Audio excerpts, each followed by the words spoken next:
भी देखते हैं। चलिए डियर, तो देखो आज हमें पावर प्लांट स्टार्ट करना है, राइट। तो सबसे पहले इस सब्जेक्ट का इंट्रोडक्शन देखते हैं कि क्या है। पहले किसी भी सब्जेक्ट को जब आप स्टार्ट करते हैं तो सबसे पहले ये ज़रूरी है कि उसके बारे में ये जान लेना कि उसमें हम करने क्या वाले हैं, समझा ना, तब जाके उस सब्जेक्ट के अंदर एंटर करेंगे। तो देखो डियर, अब बेसिकली पावर प्लांट क्या है, सबसे पहले हमें इसे इंट्रोड्यूस करना है कि है क्या। तो देखो डियर, बेसिकली हमने इंजन्स पढ़े थे या नहीं?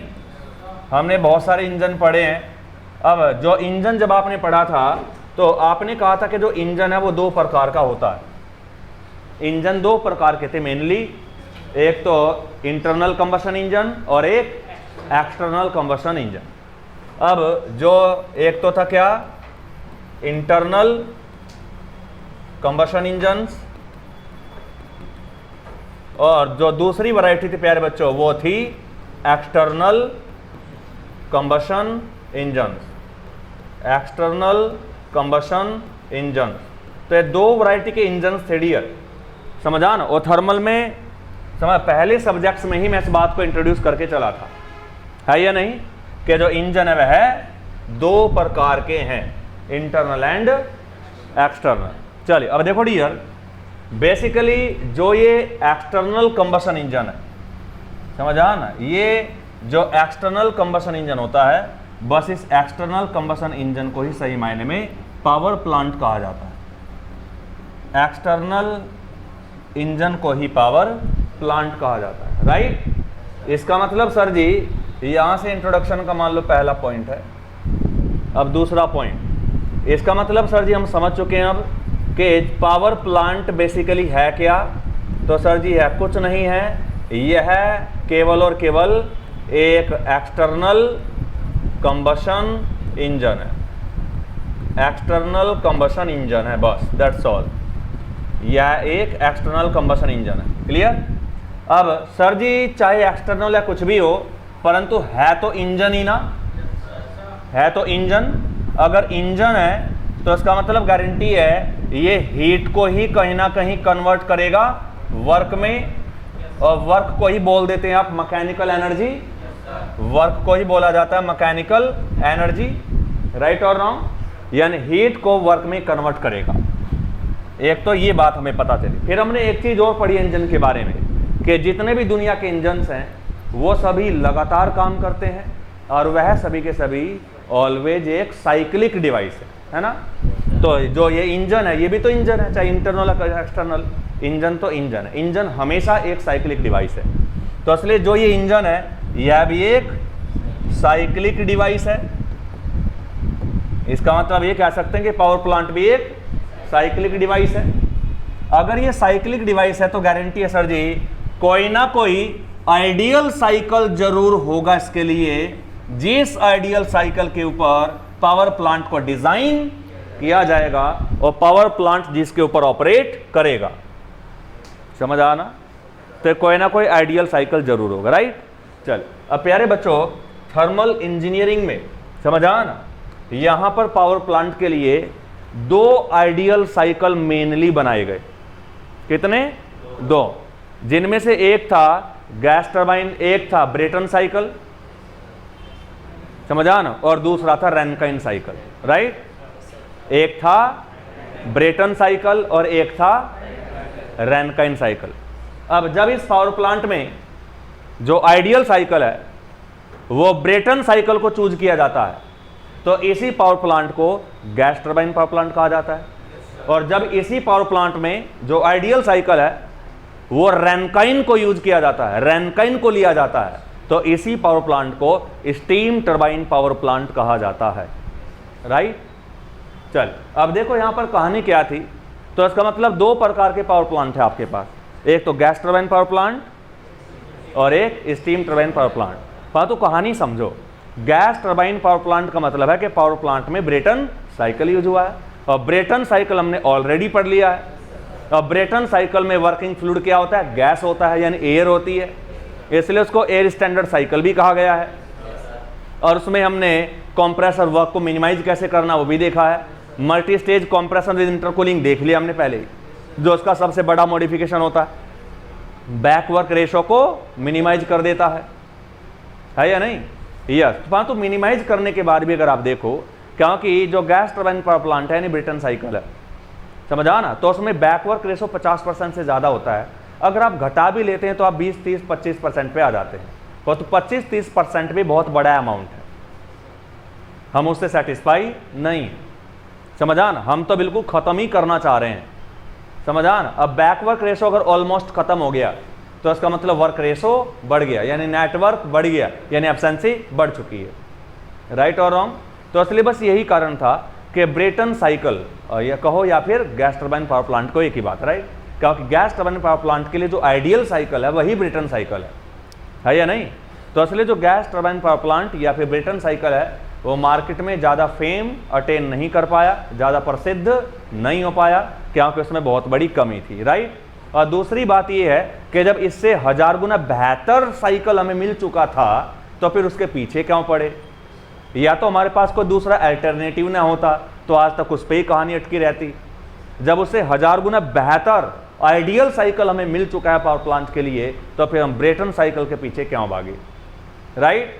तो इसलिए क्या है, जो गैस टरबाइन पावर प्लांट है वो ज़्यादा पॉपुलर नहीं हो पाया वर्ल्ड वाइड, समझा ना। और इसके बाद जो रैनकाइन साइकिल यानी स्टीम टरबाइन पावर प्लांट जो था, इसने पूरा तहलका मचा दिया ऑल ओवर वर्ल्ड में, समझा ना। और at present most of the country या सभी कंट्री में अगर कहीं भी पावर प्लांट देखोगे तो ऑलवेज आपको स्टीम टरबाइन पावर प्लांट ही मिलेगा। राइट। क्योंकि यहाँ पे बैकवर्क रेशो कम नहीं, जीरो ही हो जाता है, क्लोज टू जीरो। कहाँ 50% का दर्द था और कहाँ पे जीरो पे लाके खड़ा कर दिया इसने। यानी लोग जो स्टीम टरबाइन पावर प्लांट है, और स्टीम टरबाइन पावर प्लांट किस पे चलता है? रैनकाइन साइकिल पे। तो स्टीम टरबाइन पावर प्लांट कहें या रैनकाइन साइकिल कहें, दोनों का मतलब एक है, समझा। गैस टरबाइन पावर प्लांट कहें या ब्रेटन साइकिल कहें, दोनों का मतलब एक है। क्योंकि आइडियली हम किसी भी प्लांट में केवल साइकिल को ही पढ़ते हैं और वो साइकिल ही प्लांट है। समझ आ रहे हैं नहीं? तो इन्हें दो अलग अलग चीजें आप ना देखें, ये मान ले बस एक ही चीज के दो नाम हैं। राइट। और आप जानते हो कि जब भी हम चीजों को डिजाइन करते हैं और पढ़ते हैं तो हम हमेशा आइडियली पढ़ते हैं, और रियल लाइफ उससे थोड़ा सा हटके होती है परंतु उससे मिलती जुलती होती है या नहीं? या 10-15% डिफरेंस आता है, पर उतने डिफरेंस को हम झेलते हैं, क्योंकि आइडियली चीज़ों को पढ़ोगे तो इंप्रूवमेंट के चांसेस हाई रहेंगे। और दूसरी बात, एनालिसिस भी बहुत आसानी से हो पाएगी। राइट और रॉन्ग, ये मेन क्राइटेरिया हमारा है। तो हमें भी पूरा आइडियल ही पढ़ना है। अब तक 3 सब्जेक्ट हमने आइडियल ही पढ़े हैं, समझ, रियलिटी में कुछ चला ही नहीं है, समझा ना। तो यहाँ भी हम क्या है, ये पूरा सब्जेक्ट भी हम आइडियल ही लेके चलेंगे, समझा ना। पर तो रियल लाइफ से चीज़ों को रिलेट करते चलेंगे, समझ। वो ठीक है 15%, 10-15% की एरर है, वो झेल लेंगे, कोई दिक्कत नहीं है। और तो फिर भी रियल लाइफ में हम ये मान लेंगे कि जो हो रहा है वो आइडियली हो रहा है सब कुछ। समझ आ रहे हैं नहीं? यस। चले सर जी, तो अब आपको समझ आ गई है कहानी। तो सर जी पावर प्लांट के लिए जो ये आइडियल साइकिल थे, समझा ना, यहाँ पर 2 आइडियल साइकिल सामने आए। 2 आइडियल साइकिल सामने आए। एक तो ब्रेटन साइकिल, तो 2 आइडियल साइकिल थे बच्चों। एक तो क्या आया? Brayton cycle, Brayton cycle. और दूसरा आइडियल साइकिल क्या डिजाइन किया था हमने इस पावर प्लांट के लिए? रैनकाइन साइकिल। क्या? रैनकाइन साइकिल। राइट। चले, अब ये क्या है, यहां पर देखो क्या था, ब्रेटन साइकिल। जब पावर प्लांट में आप ब्रेटन साइकिल को यूज करते हैं तो इसी ब्रेटन साइकिल को गैस टरबाइन पावर प्लांट भी कहा जाता है, गैस टरबाइन पावर प्लांट कह दिया जाता है। राइट। और प्यारे बच्चों, जब आप पावर प्लांट में रैनकाइन साइकिल को as a ideal cycle use करते हैं तो इसी पावर प्लांट को स्टीम टरबाइन पावर प्लांट बोल दिया जाता है। स्टीम टरबाइन पावर प्लांट बोल दिया जाता है। तो steam turbine power plant, short में ऐसे लिख दूंगा इसे मैं, STPP, steam turbine power plant. Right. चलिए, तो देखो डियर, अब यहाँ पर एक बड़ा मेन डिफरेंस है। गैस टरबाइन पावर प्लांट को तो खैर आप इजीली समझा क्या? बहुत ही डिटेल में पूरा देख ही चुके हैं, इसमें कुछ भी नहीं हमने छोड़ा था, समझा ना। तो सर जी अगर बात करें गैस टरबाइन पावर प्लांट की, तो गैस टरबाइन पावर प्लांट में जो वर्किंग फ्लूइड होता है, समझा, जब पूरे साइकिल में सर्कुलेट होता है, वो क्या था? एयर। या वो क्या था? एयर। और एयर एक गैस है, it is not a steam, it is gas. तो यहाँ पर जो वर्किंग फ्लूइड आपने यूज किया था वो एयर यूज किया था, यहाँ पर एयर को यूज किया था एज ए वर्किंग फ्लूइड, समझा। चलिए, परंतु प्यारे बच्चों जो स्टीम टरबाइन पावर प्लांट होता है, देखो इसमें नाम में ही स्टीम आ गया, और स्टीम कहाँ से बनती है? पानी से। हम वाटर की स्टीम को यहाँ पे यूज करते हैं, राइट। तो जो स्टीम टरबाइन पावर प्लांट है, रैनकाइन साइकिल है, उसमें हम जो वर्किंग फ्लूइड यूज करते हैं वह वाटर को यूज करते हैं, और इसी वाटर को गर्म करके बना देते हैं स्टीम, और वही स्टीम टरबाइन को चलाती है। और टरबाइन जब चलेगी तो टरबाइन एक पॉजिटिव डिवाइस है, वो हमेशा वर्क हमें देती है। और वर्क देना मतलब मैकेनिकल एनर्जी का मिलना, राइट और रॉन्ग। चलिए, तो एक थोड़ा सा बेसिक सा हमने देखा है, इंट्रोडक्शन देखा है कि बेसिकली क्या क्या हमें करना है इस पूरे सब्जेक्ट में, राइट। तो देखो सर जी, इसका मतलब पावर प्लांट में देखो तो दो प्रकार के थे, तो आपने पहले ही खत्म करा दिया, समझा ना। ये वाला पूरा पोर्शन ब्रेटन साइकिल का हमने कहाँ कवर कर लिया? आईसी इंजन में, राइट। तो पावर प्लांट में समझा ना, हमें केवल और केवल एक ही प्लांट के, एक ही चीज के बारे में पढ़ना है, और वो है रैनकाइन साइकिल, या फिर वो है स्टीम टरबाइन पावर प्लांट। तो इसका मतलब अगर आप देखो तो जो हमारा सब्जेक्ट का नाम है पावर प्लांट, समझा, तो हमारे लिए पावर प्लांट का मतलब है स्टीम टरबाइन पावर प्लांट। यानी अकॉर्डिंग टू अस, अगर इस सब्जेक्ट का पूरा नाम अगर लिखना चाहिए तो इसका पूरा नाम है steam turbine power plant, short में से केवल पावर प्लांट बोल देते हैं, है या नहीं। तो इस सब्जेक्ट में आपको और कुछ करना ही नहीं है except the study of Rankine cycle और except the study of steam turbine power plant, right और रॉन्ग। ये मेन क्राइटेरिया हमारा है, बताए बच्चों, क्लियर है या नहीं? चलिए, और रैनकाइन साइकिल में वर्किंग फ्लूइड क्या है? वाटर, और वाटर से ही बनेगी स्टीम, और वही स्टीम प्लांट को चलाएगी, है ना। चलिए, तो इसका मतलब सर जी हम मेन मुद्दे पे आ चुके हैं हम। अब इस पूरे, समझा ना, अब इस पूरे सब्जेक्ट में हमें केवल और केवल रैनकाइन साइकिल के बारे में ही डिटेल में पढ़ना है, रैनकाइन साइकिल, राइट। तो देखो डियर, अब रैनकाइन साइकिल को स्टार्ट करते हैं। तो दुनिया में जो सबसे पहला बेसिक पावर प्लांट यानी स्टीम टरबाइन पावर प्लांट बना गया था, समझा, वो कुछ इस तरीके से था। रैनकाइन साइकिल कहें या फिर स्टीम टरबाइन पावर प्लांट कहें, समझा ना, मेरे लिए इन दोनों का मतलब अभी एक ही है, राइट। चलिए, तो देखो सर जी, जो स्टीम टरबाइन पावर प्लांट होता है, पहले वो होता कैसा है, उसकी कंस्ट्रक्शन डिटेल कैसी है ना, वो देख लेते हैं। तो प्यारे बच्चों, जो स्टीम टरबाइन पावर प्लांट है, समझा ना, इसमें टोटल 4 डिवाइस होती है। हम शुरू से लेके चल रहे हैं, जब दुनिया में सबसे पहले स्टीम टरबाइन पावर प्लांट बना गया होगा तो सबसे पहले बेसिक मॉडल आए होंगे, उसके बाद मॉडिफिकेशन होकर वो कॉम्प्लिकेटेड होता चला गया होगा, और उसकी परफॉर्मेंस भी इंप्रूव होती चली गई होगी, राइट।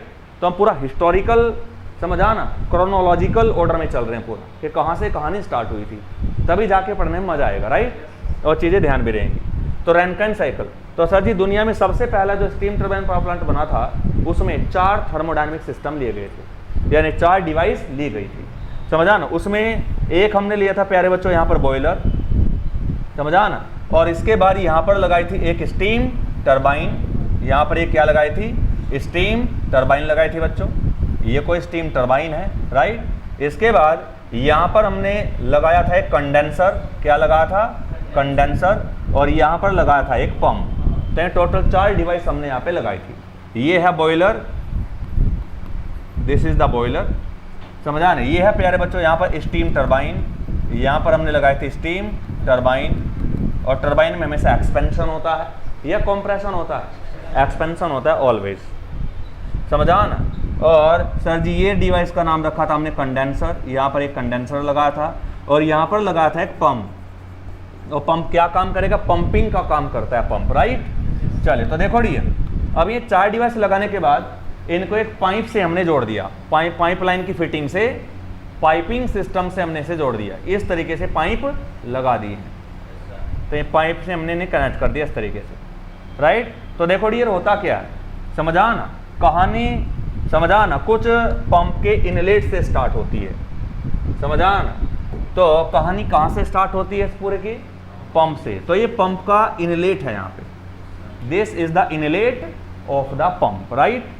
तो ये रहा यहाँ पर पंप का इनलेट और इसे मान लिया थर्मोडायनेमिक स्टेट 1, क्लियर है। अब यहाँ पर होता है क्या, पॉइंट 1 पे वाटर अवेलेबल होता है। क्या अवेलेबल होता है, वाटर, है ना।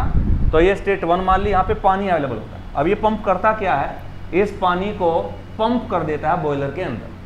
तो देखो जब पंप होगा तो पंप हमेशा कंप्रेस करेगा पानी को, और जब कंप्रेस करेगा तो गारंटी पंपिंग के दौरान हमेशा प्रेशर बढ़ता है। जो पंपिंग या कंप्रेशन दोनों सिमिलर प्रोसेस है, प्रेशर को बढ़ाते हैं। तो यहाँ पर जो पंप है ये क्या करेगा, इस पानी को कंप्रेस करेगा और कंप्रेस करके प्रेशर बढ़ाएगा इसका, और हाई प्रेशर पे पानी को सप्लाई कर देगा बॉयलर के अंदर, है ना। तो यहाँ से जो वाटर था ये 1 बार का वाटर एट 1 बार, अभी एटमॉस्फेरिक कंडीशन लेके चल रहे हैं, या 1 बार का यानी वही पानी है जो मिलता है तालाबों में, उठाए और यहाँ पे रख दिया इस पाइपलाइन के अंदर। तो 1 बार से मान लो इसने 15 बार या 20 बार तक पंपिंग किया, तो बॉयलर के अंदर मान लो 20 बार का पानी यहाँ पर आ चुका है। तो कंप्रेस्ड होके पानी यहाँ पे आ चुका है और कंप्रेस्ड पानी का प्रेशर ज़्यादा है या नहीं। अब देखो जो बॉयलर रेडी है, समझा, बॉयलर के अंदर होगा क्या कि यहाँ पर हमने कहीं भट्टी है, एक कोई यहाँ पे भट्टी ले रखी है हमने, फर्नेस हमने सेपरेटली जला रखी है। तो इस फर्नेस के अंदर आप कोयला फूक रहे हैं। पावर प्लांट का जो मेन फ्यूल है वो कोयला है, जैसे डीजल इंजन और पेट्रोल इंजन का जो मेन फ्यूल है वो, समझा ना, डीजल या पेट्रोल है, लिक्विड फ्यूल है। यानी उसके लिए यहाँ पर सॉलिड फ्यूल हम यूज़ करते हैं। तो सॉलिड फ्यूल में सबसे बेस्ट सोर्स कौन सा होता है हमारे पास, कोयला, है ना। लकड़ी भी जला सकते हैं, परंतु तो लकड़ी की कैलोरीफिक वैल्यू इतनी ज़्यादा नहीं है, समझा ना। वो 1 क्विंटल जलाओगे तो आपको मान लो 1000 किलो जूल हीट मिल रही है, कोयला तुम 10 किलो जला के 1000 किलो जूल हीट ले लोगे। अब इंडस्ट्रियल काम है सर जी, रोटी थोड़ा ही बनानी है, समझा ना। स्टीम को हाई स्पीड से जनरेट करना है, जैसे टरबाइन बहुत हाई स्पीड से चले और बिजली ज़्यादा बने, है या नहीं। तो हम यहाँ पे इंडस्ट्रियली चल रहे हैं, तो यहाँ पर जो फ्यूल हम यूज़ कर रहे हैं वो क्या कर रहे हैं, कोयला, और कोयले की भी बेहतर वाली क्वालिटी, समझा ना। कोयले की भी सबसे बेहतर वाली क्वालिटी, जैसे एंथ्रासाइट और लिग्नाइट, है ना, एंथ्रासाइट और बिटुमिनस, समझा ना। वो बाद में खैर देखेंगे, अभी उस पर मत जाओ आप। यानी कोयला यूज कर रहे हैं, हिंदुस्तान में जो खदानों से कोयला आया उसे यूज कर रहे हैं आप, राइट। अब स्टेट 1 से चले गए आप स्टेट 2 पे। अब इस स्टेट 2 पे जो पानी आया ये बॉयलर का इनलेट है। तो यहाँ पर जो पानी है गारंटी वो कंप्रेस हो चुका है, इसका प्रेशर ज़्यादा है। ये 1 बार है तो मान लो 50 बार है, समझा ना। तो 50 बार का पानी इस बॉयलर के अंदर जाएगा। अब क्या करेंगे, फर्नेस बराबर में रखी हुई है, उसके अंदर आप कोयला जला रहे हैं, और कोल जलाने के बाद जो भी हीट मिली है that heat is supplied to the boiler. वो मान लो Q1 हीट आपने सप्लाई की है बॉयलर को। तो जो ये पानी है, ये पानी हीट को एब्जॉर्ब करेगा, और एब्जॉर्ब करने के बाद स्टीम में कन्वर्ट हो जाएगा, समझा ना। जब स्टीम में कन्वर्ट हो जाएगा तो वही स्टीम, समझा ना, इस पाइप से बाहर निकलेगी, और निकलने के बाद ये स्टेट 3 है, यहाँ पे पहुंचेगी और सीधा एंटर कर जाएगी टरबाइन के इनलेट के अंदर, राइट और रॉन्ग। चलिए तो देखो सर जी 2 से 3 अगर बात करें तो 2 से 3 के दौरान हो क्या रहा है, बॉयलर के अंदर हो क्या रहा है, water is converting into the vapour. Vapour मान लो, स्टीम मान लो, आपकी मतलब है ना, ये वेपर बोल देंगे, स्टीम बोल देंगे, एक ही बात, समझा ना। तो वाटर यानी liquid is converting into vapour, तो क्या फेज चेंज हो रहा है, और फेज चेंज हमेशा कांस्टेंट टेम्परेचर पे होता है या कांस्टेंट वॉल्यूम पे होता है, अरे बोलो, या कांस्टेंट प्रेशर पे होता है। Phase change process, pure substance को याद करो, 620 डिग्री की, ध्यान आया, 620, हाँ 620 की स्टीम बनाई थी। तो फेज चेंज प्रोसेस पूरा कैसे चल रहा था, कांस्टेंट टेम्परेचर पे या कांस्टेंट प्रेशर पे। अबे झंड लोगों, मैंने तुम्हें कई बार तो मुंह से चिल्ला चिल्ला के बताया था, इसी दिन के लिए बताया था केवल कि खोपड़े में फिट हो जाए। अगर कहीं भी पूरी थर्मल इंजीनियरिंग में फेज चेंज हो रहा है तो phase change always taking place at constant pressure, बताया था या नहीं। सो थोड़ा फोकस तो किया करो, समझ आया ना। तो कांस्टेंट प्रेशर पे हो रहा होगा। तो सर जी अगर आपने पहले बताया था तो गारंटी, अब हम गारंटी ले सकते हैं बॉयलर कांस्टेंट प्रेशर पे काम कर रहा होगा। तो इसका मतलब जो हीट एडिशन है बॉयलर के अंदर, ये एट कांस्टेंट प्रेशर होगा, क्लियर और नॉट। क्या इस हीट एडिशन से फेज चेंज हो रहा है या नहीं, this is the constant pressure heat addition, समझ आया ना। चले सर जी, तो देखो 1 से 2 ये कॉम्प्रेशन एक तरीके का, और सर जी उसके बाद 2 से 3 ये फेज चेंज है, this is called the boiling. जब कोई लिक्विड वेपर में कन्वर्ट होता है धड़ाधड़ ही सप्लाई हीट एब्जॉर्ब करके, तो लिक्विड का वेपर में कन्वर्ट होना क्या कहलाता है? बॉइलिंग। तो इस फेज चेंज प्रोसेस को नाम देंगे आप बॉइलिंग का। तो बॉयलर के अंदर बॉइलिंग हो रहा है, समझा ना। अगर इसे हटा दो तो अभी क्या बन गया ये? अरे अभी क्या बन गया? समझ आया नहीं? तो अब कहानी समझ आ रही है आपको? बॉइल, ER हटा दो बस। बॉइल, बॉइल का मतलब बॉइलिंग प्रोसेस हो रहा है इसके अंदर, इसलिए इसका नाम ही बॉयलर है, क्योंकि बॉइलिंग होती है इसके अंदर, है या नहीं? चलिए, तो सर जी बॉइलिंग यहाँ पे हो रही है। उसके बाद 3 पॉइंट पे आपको मिलेगी हाई प्रेशर की स्टीम, क्योंकि कांस्टेंट प्रेशर तो यहाँ पे 20 बार का पानी है, तो यहाँ पे 20 बार की स्टीम, तो यानी या 50 माना तो 50 जो भी, हाई प्रेशर की स्टीम। जब उस हाई प्रेशर की स्टीम टरबाइन के अंदर एंटर करेगी तो टरबाइन के अंदर है ब्लेड, तो स्टीम जेट की फॉर्म में ब्लेड से टकराएगी, और जब ब्लेड से टकराएगी तो टरबाइन की शाफ्ट घूमने लगेगी, और अगर शाफ्ट घूमी तो समझिए कि आपको वर्क मिलने लगा, है या नहीं? तो जब ये हाई प्रेशर की स्टीम टरबाइन के अंदर एक्सपेंड होगी तो इस एक्सपेंशन के वो दौरान जो टरबाइन है वो आपको कोई ना कोई नेटवर्क देगी, है नहीं? टरबाइन कोई ना कोई टोटल वर्क देगी, और टोटल वर्क का कुछ हल्का फुल्का वर्क आप पंप को देंगे, पंप को भी तो चलाना है ना।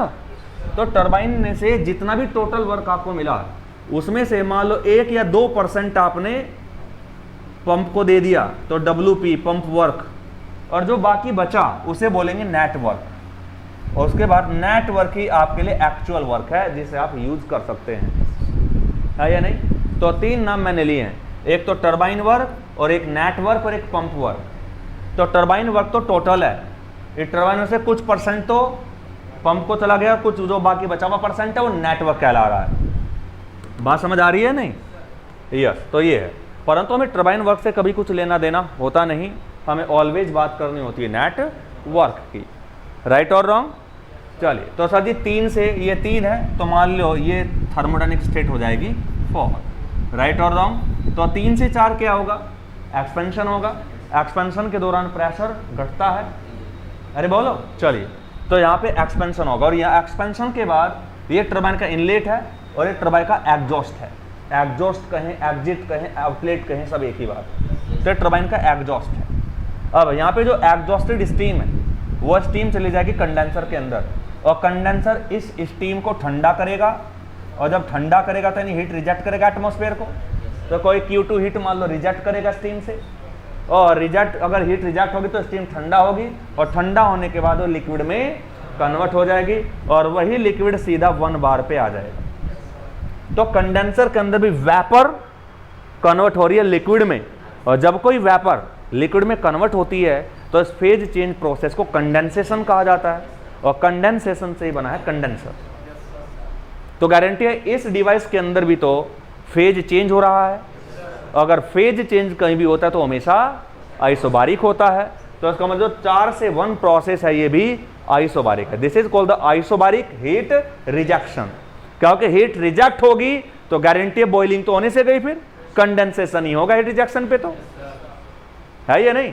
तो this is called the heat rejection, and this heat rejection is taking place at constant pressure, है या नहीं? चलिए खैर सर जी, अब देखो अगर कांस्टेंट प्रेशर पे हो रहा है काम, तो 4 पॉइंट का जो प्रेशर है 1 पॉइंट का भी वही है। 1 पॉइंट पे तो 1 बार माना था तुमने, तो अभी 4 पे भी 1 ही सर जी, और क्या? मान लो 50 बार से 1 बार तक एक्सपेंड हुआ तो बढ़िया तो बात है, क्या दिक्कत है? फिर 1 बार का 1 बार ही रहा, ये 1 बार की जो स्टीम है वो ठंडा होकर कन्वर्ट होगी 1 बार की लिक्विड में। इस लिक्विड को पंप ने दोबारा पर प्रेशर बढ़ाया, सर्कुलेट कर दिया बॉयलर के अंदर कि जाओ बेटा अगली बार फिर चक्कर लगा के आओ। यही पानी इसके अंदर लगातार बार again and again and again and again चक्कर लगाता रहेगा। तो यहाँ पर जो वाटर है ये एक वर्किंग फ्लूइड की तरह काम कर रहा है या नहीं? तो इस साइकिल में जो वर्किंग फ्लूइड है, समझा ना, उसमें एक खास बात है कि वर्किंग फ्लूइड लगातार साइकिल में सर्कुलेशन के दौरान अपनी फेज को चेंज कर रहा है। जबकि ब्रेटन साइकिल में तो एयर था, यहां भी एयर, यहां भी एयर, यहां भी एयर, यहां भी एयर, समझ? वहां पे वर्किंग फ्लूइड जब सर्कुलेट हो रहा था पूरे साइकिल में तो वह अपनी फेज को चेंज नहीं कर रहा था, है या नहीं? यस। तो सर जी ध्यान देना आप, समझा ना, यहां पर भी थर्मोडायनेमिक्स में जितने भी साइकिल हैं उन्हें दो नाम दिए जाते हैं, एक तो गैस पावर साइकिल और एक होता है वेपर पावर साइकिल और गैस पावर साइकिल। तो देखो गैस पावर साइकिल किन्हें कहते हैं? गैस पावर साइकिल समझा ना, कहते हैं ब्रेटन साइकिल जैसे वाले साइकिल को, यानी ऐसा साइकिल जिसमें समझा वर्किंग फ्लूइड की कोई भी फेज चेंज न हो रही हो, उसे गैस पावर साइकिल कहते हैं।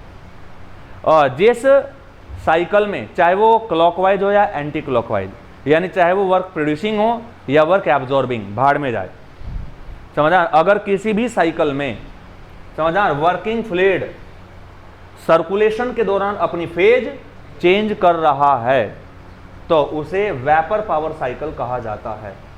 जैसे VCRC भी एक वेपर पावर साइकिल है, क्योंकि वहां भी लिक्विड कन्वर्ट हो रहा है वेपर में, फिर वेपर लिक्विड में। अरे है या नहीं? यस। तो क्या है? वो सब वेपर पावर साइकिल कहलाते हैं। बताए बच्चों, बात समझ आई या नहीं? यस। तो ये चीज आपको ध्यान रखनी है।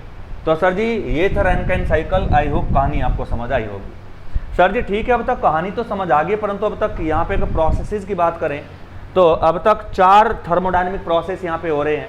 एक तो 1 से 2, 2 से 3, 3 से 4, 4 से 1।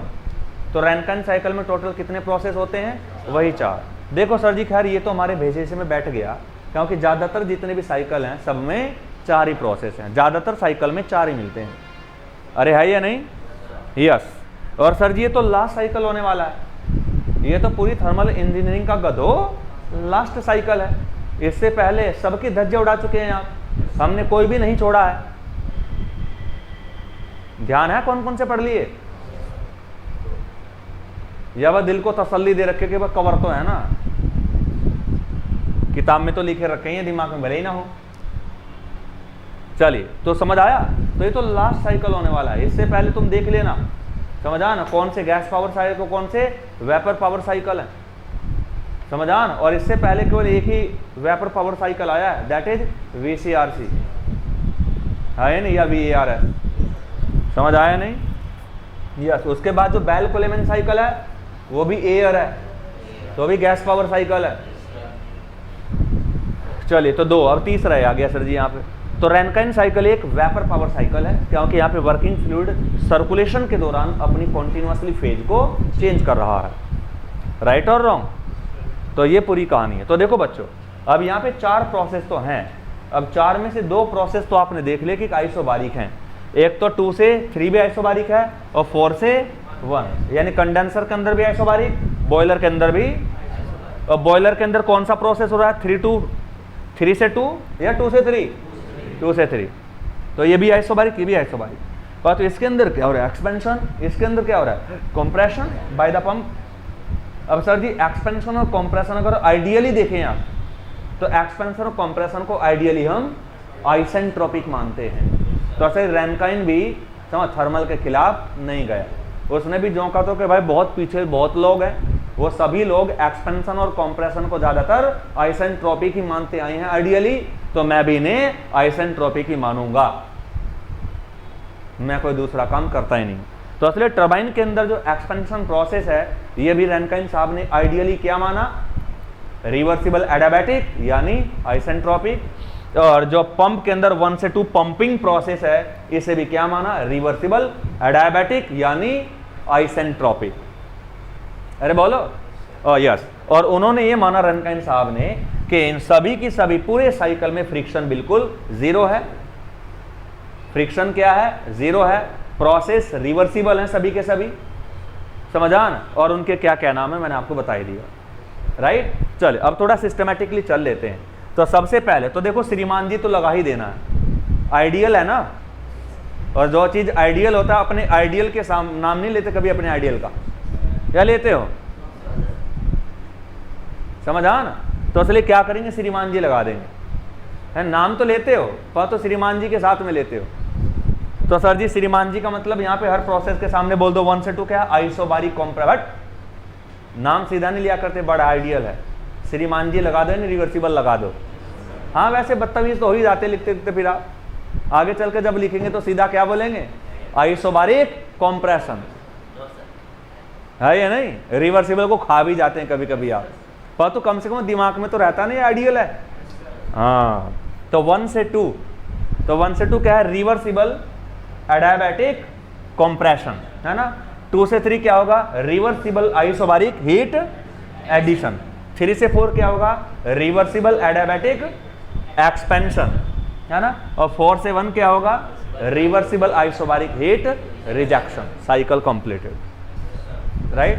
तो ये है सर जी रैनकाइन साइकिल, समझा ना, जो स्टीम टरबाइन पावर प्लांट में होता है। देखने में बहुत सस्ता लग रहा है, समझा, परंतु प्यारे बच्चों आप जानते नहीं, समझा ना, कि जो चीज जितनी ज्यादा सिंपल होती है वो उतनी ही ज्यादा खूबसूरत होती है या नहीं? The beauty is hidden in the simplicity.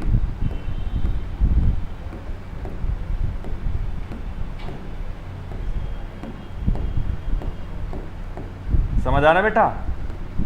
Yes, तो देखो कितना सिंपल साइकिल लग रहा है। अरे समझ आया नहीं?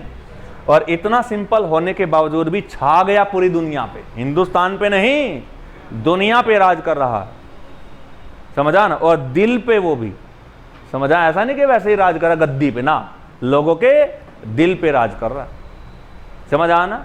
यस, इसका कारण क्या था?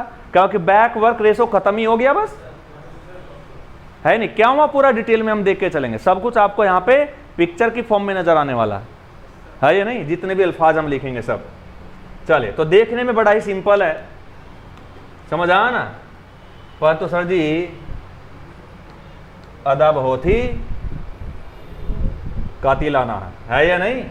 नहीं तो दुनिया पे ऐसे ही राज होता है क्या? समझ आया ना। तो बोलते हैं ना बेटा, एक शायरी पढ़ी होगी, बड़ी पॉपुलर शायरी है ना, है ना, कि खूबसूरत चेहरे को सजने की जरूरत क्या, सादगी में भी कयामत की अदा होती है या नहीं?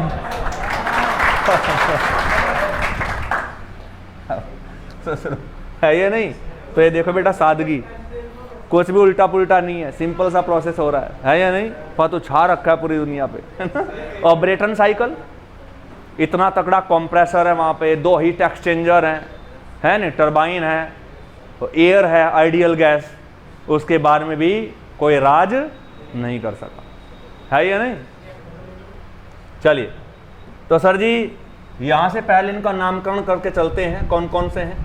तो ये पॉइंट बना के हम चल रहे हैं इंट्रोडक्शन में। पहला पॉइंट है, ये दूसरा पॉइंट चल रहा है, राइट, और दूसरा पॉइंट भी खत्म हो गया। अब तो मेन साइकिल चल रहा है, रैनकाइन साइकिल, क्लियर है। और ये रैनकाइन साइकिल का सबसे पहला पॉइंट है प्यारे बच्चों, और इस पहले पॉइंट में हमने कंस्ट्रक्शन डिटेल के बारे में बात की है कि रैनकाइन साइकिल दिखता कैसा है और कौन कौन से डिवाइस उसमें होते हैं और उनके नाम क्या क्या है, राइट। चलिए, अब इसके बाद दूसरे पॉइंट में हम देखेंगे कि रैनकाइन साइकिल में कौन कौन से प्रोसेस है। तो ये दूसरा पॉइंट है। तो सर जी टोटल 4 प्रोसेस होते हैं। पहला है 1 से 2, फिर है 2 से 3, फिर है सर जी 3 से 4, और फिर है 4 से 5 या 1, 4 से 1। चलिए, तो सबसे पहला जो प्रोसेस है 1 से 2, ये क्या है बच्चों? रिवर्सिबल एडियाबैटिक पंप में बोलते हैं कंप्रेशन। और रिवर्सिबल एडियाबैटिक प्रोसेस हमेशा आइसेंट्रोपिक होता है, तो ऐसा आप आइसेंट्रोपिक कंप्रेशन भी कह सकते हैं, राइट और रॉन्ग? क्योंकि हमने पूरा प्रूफ देखा था इसका कि रिवर्सिबल एडियाबैटिक हमेशा आइसेंट्रोपिक होता है इन द थर्मोडायनेमिक्स, है या नहीं? या इन छोटी छोटी बातों में वह कंफ्यूज होते हैं कि कभी सर रिवर्सिबल एडियाबैटिक बोल दे रहे हैं, कभी आइसेंट्रोपिक है, चक्कर क्या है? अरे है या नहीं? आपको अब तक के इतिहास में कुछ भी ऐसा नहीं मिला होगा जो जरूरत मैंने यूज किया हो और जिसकी जरूरत पड़ी हो हर सब्जेक्ट में और मैंने थर्मोडायनेमिक्स में न कराया हो। कुछ है? एक इक्वेशन भी नहीं, वो भी इक्वेशन मैंने ड्राइव करा रखी है जो मैं यूज कर रहा हूं, है या नहीं? चाहे वो टेलीविजन वाली या कोई सी भी हो, है ना। चलिए, तो रिवर्सिबल एडियाबैटिक कंप्रेशन 2 से 3 प्यारे बच्चों क्या? रिवर्सिबल, श्रीमान जी तो लगा ही देना है, reversible isobaric heat addition in the boiler. Sir ji boiler में ही होता है, और कंडेंसर में करेंगे आप, तो ये तो खैर पता ही है। तो रिवर्सिबल आइसोबारिक हीट एडिशन। और नेक्स्ट है तीसरा प्रोसेस है बच्चों reversible adiabatic expansion in the turbine. चलिए इसके बाद लास्ट और चौथा प्रोसेस है प्यारे बच्चों, रिवर्सिबल आइसोबारिक हीट एडिशन या heat rejection in the condenser. तो ये टोटल 4 प्रोसेस होते हैं प्यारे बच्चों। बताइए यहां तक की पूरी बात आपको समझ आई या नहीं? चलिए तो दूसरा, अब तीसरा पॉइंट देखो रैनकाइन साइकिल के बारे में। तो देखो अब मैं इतना कह सकता हूं कि जो रैनकाइन साइकिल है इसमें टोटल 6 प्रोसेस होते हैं या 7? अरे बोलो कितने प्रोसेस होते हैं? मात्र 4 प्रोसेस होते हैं, है या नहीं? तो यहां पर रैनकाइन साइकिल जो है, RC लिख दिया मैंने से, रेसिफोर साइकिल, R फॉर रैनकाइन। तो रैनकाइन साइकिल में टोटल 4 प्रोसेस होते हैं, 4 प्रोसेसेज यहां पे होते हैं। उन 4 में से क्या होता है सर जी? 2 एडियाबैटिक, 2 आइसोबारिक। अरे बोलो, मुझे लगता है दूसरा कोई अनपढ़ है, समझाना ऐसे बोल रहा है 2 एडियाबैटिक 2 आइसोबारिक, इसे अपने से बड़े का नाम लेने की तमीज नहीं है। 2 रिवर्सिबल एडियाबैटिक और 2 रिवर्सिबल आइसोबारिक, है या नहीं? यस, ऐसा कहो तो बढ़िया। हाँ तो सर जी ऐसा कंपटीशन में सीधा वो शॉर्टकट में ऐसा ही लिखता है ना? और ये क्वेश्चन बहुत ही पॉपुलर है। वो पूछ लेगा रैनकाइन साइकिल में कौन कौन से प्रोसेस होता है, तो A B C D में 4 देगा और 4 में कंफ्यूज करेगा कि 2 एडियाबैटिक 2 आइसोबारिक, समझा ना? 2 एडियाबैटिक 2 आइसोथर्मल, तो वो कार्नोट के हो गए, है या नहीं? 2 आइसोथर्मल 2 आइसोबारिक, 2 आइसोथर्मल 2 आइसोकोरिक, सब। अबे 2 आइसोथर्मल 2 आइसोबारिक, ये तुमने एरिक्सन साइकिल नहीं पढ़ा गया, समझा? 2 आइसोथर्मल 2 आइसोकोरिक, स्टिलिंग साइकिल नहीं पढ़ा गया, 2 एडियाबैटिक 2 आइसोथर्मल, कार्नोट नहीं पढ़ा गया, और यहाँ पे 2 एडियाबैटिक 2 आइसोबारिक। ये कहाँ पढ़ लिया आपने? अरे बोलो रैनकाइन साइकिल में पढ़ लिया नहीं? तो ब्रेटन की बात बताओ बेटा, वहां भी तो 2 एडियाबैटिक और 2 आइसोबारिक हैं, समझा ना? सिमिलर प्रोसेस है, यस, परंतु अंतर केवल एक ही है, यहां पे वर्किंग फ्लूइड अपनी फेज को चेंज कर रहा है और वहां पर चेंज नहीं करता। वो गैस पावर साइकिल और ये वेपर पावर साइकिल है। नहीं तो 4 ही प्रोसेस वहां है, 4 ही है। वहां भी 2 एडियाबैटिक 2 आइसोबारिक और यहां भी 2 एडियाबैटिक। तो सर जी एक चीज ध्यान रखना, समझा ना, कि रैनकाइन साइकिल अगर पूछ लिया तुमसे, समझा ना, तो सेम ही आंसर होगा, और अगर ब्रेटन साइकिल पूछ लिया तो भी सेम आंसर होगा। 2 एडियाबैटिक 2 आइसोबारिक, सिंपल तरीके से पूछता है ना वो। तो ये पूछता है वो प्रोसेस कितने कौन कौन से वो बता दो आप। तो ब्रेटन साइकिल पूछोगे तो वही बोलूंगा मैं, 2 एडियाबैटिक 2 आइसोबारिक। अरे बोलो, प्रोसेस का नाम ही तो बताना। और रैनकाइन साइकिल में कौन कौन से होते पूछ ले तो भी यही बोलूंगा मैं। तो डिफरेंस तो मेरे दिमाग में है ना, क्या है? वह गैस पावर साइकिल और यह है वेपर पावर साइकिल है। बताइए बच्चों, कहानी क्लियर आई है नहीं? चलिए अब चौथा पॉइंट देखो, ठीक है? ऐसे भी लिख सकता हूं मैं, सर जी अगर थोड़ा सा समझा ना और तमीज सीख ली जाए, समझा, तो आप इस ऐसे भी लिख सकते हो, 2 आइसेंट्रोपिक 2 आइसोबारिक, राइट? सही बात है या नहीं? क्योंकि जो रिवर्सिबल एडियाबैटिक है वो आइसेंट्रोपिक भी होता है।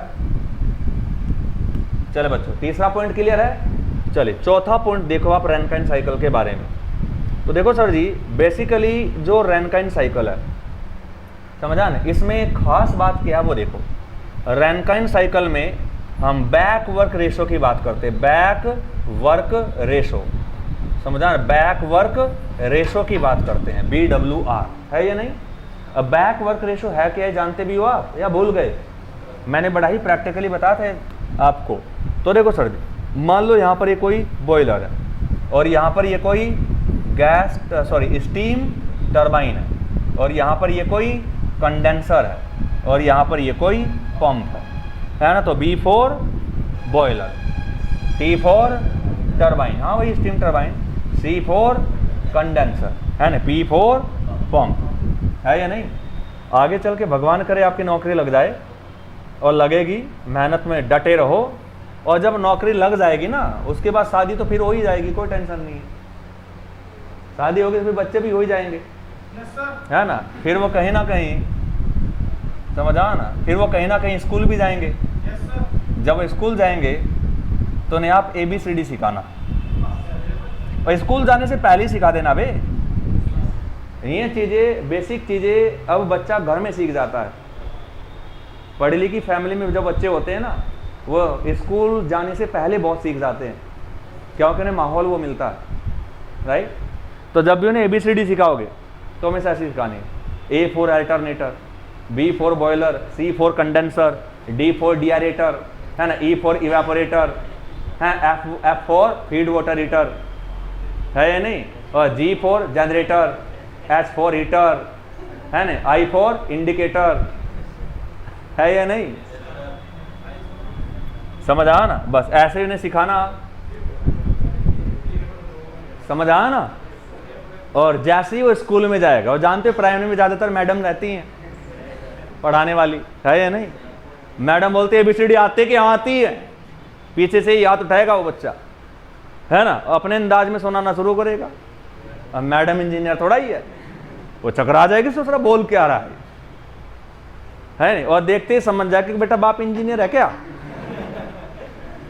है या नहीं, कि हाँ जी इंजीनियर है, वो भी मैकेनिकल, सबसे खतरनाक इंजीनियर, है या नहीं, सबसे लोहालाट इंजीनियर, है या नहीं।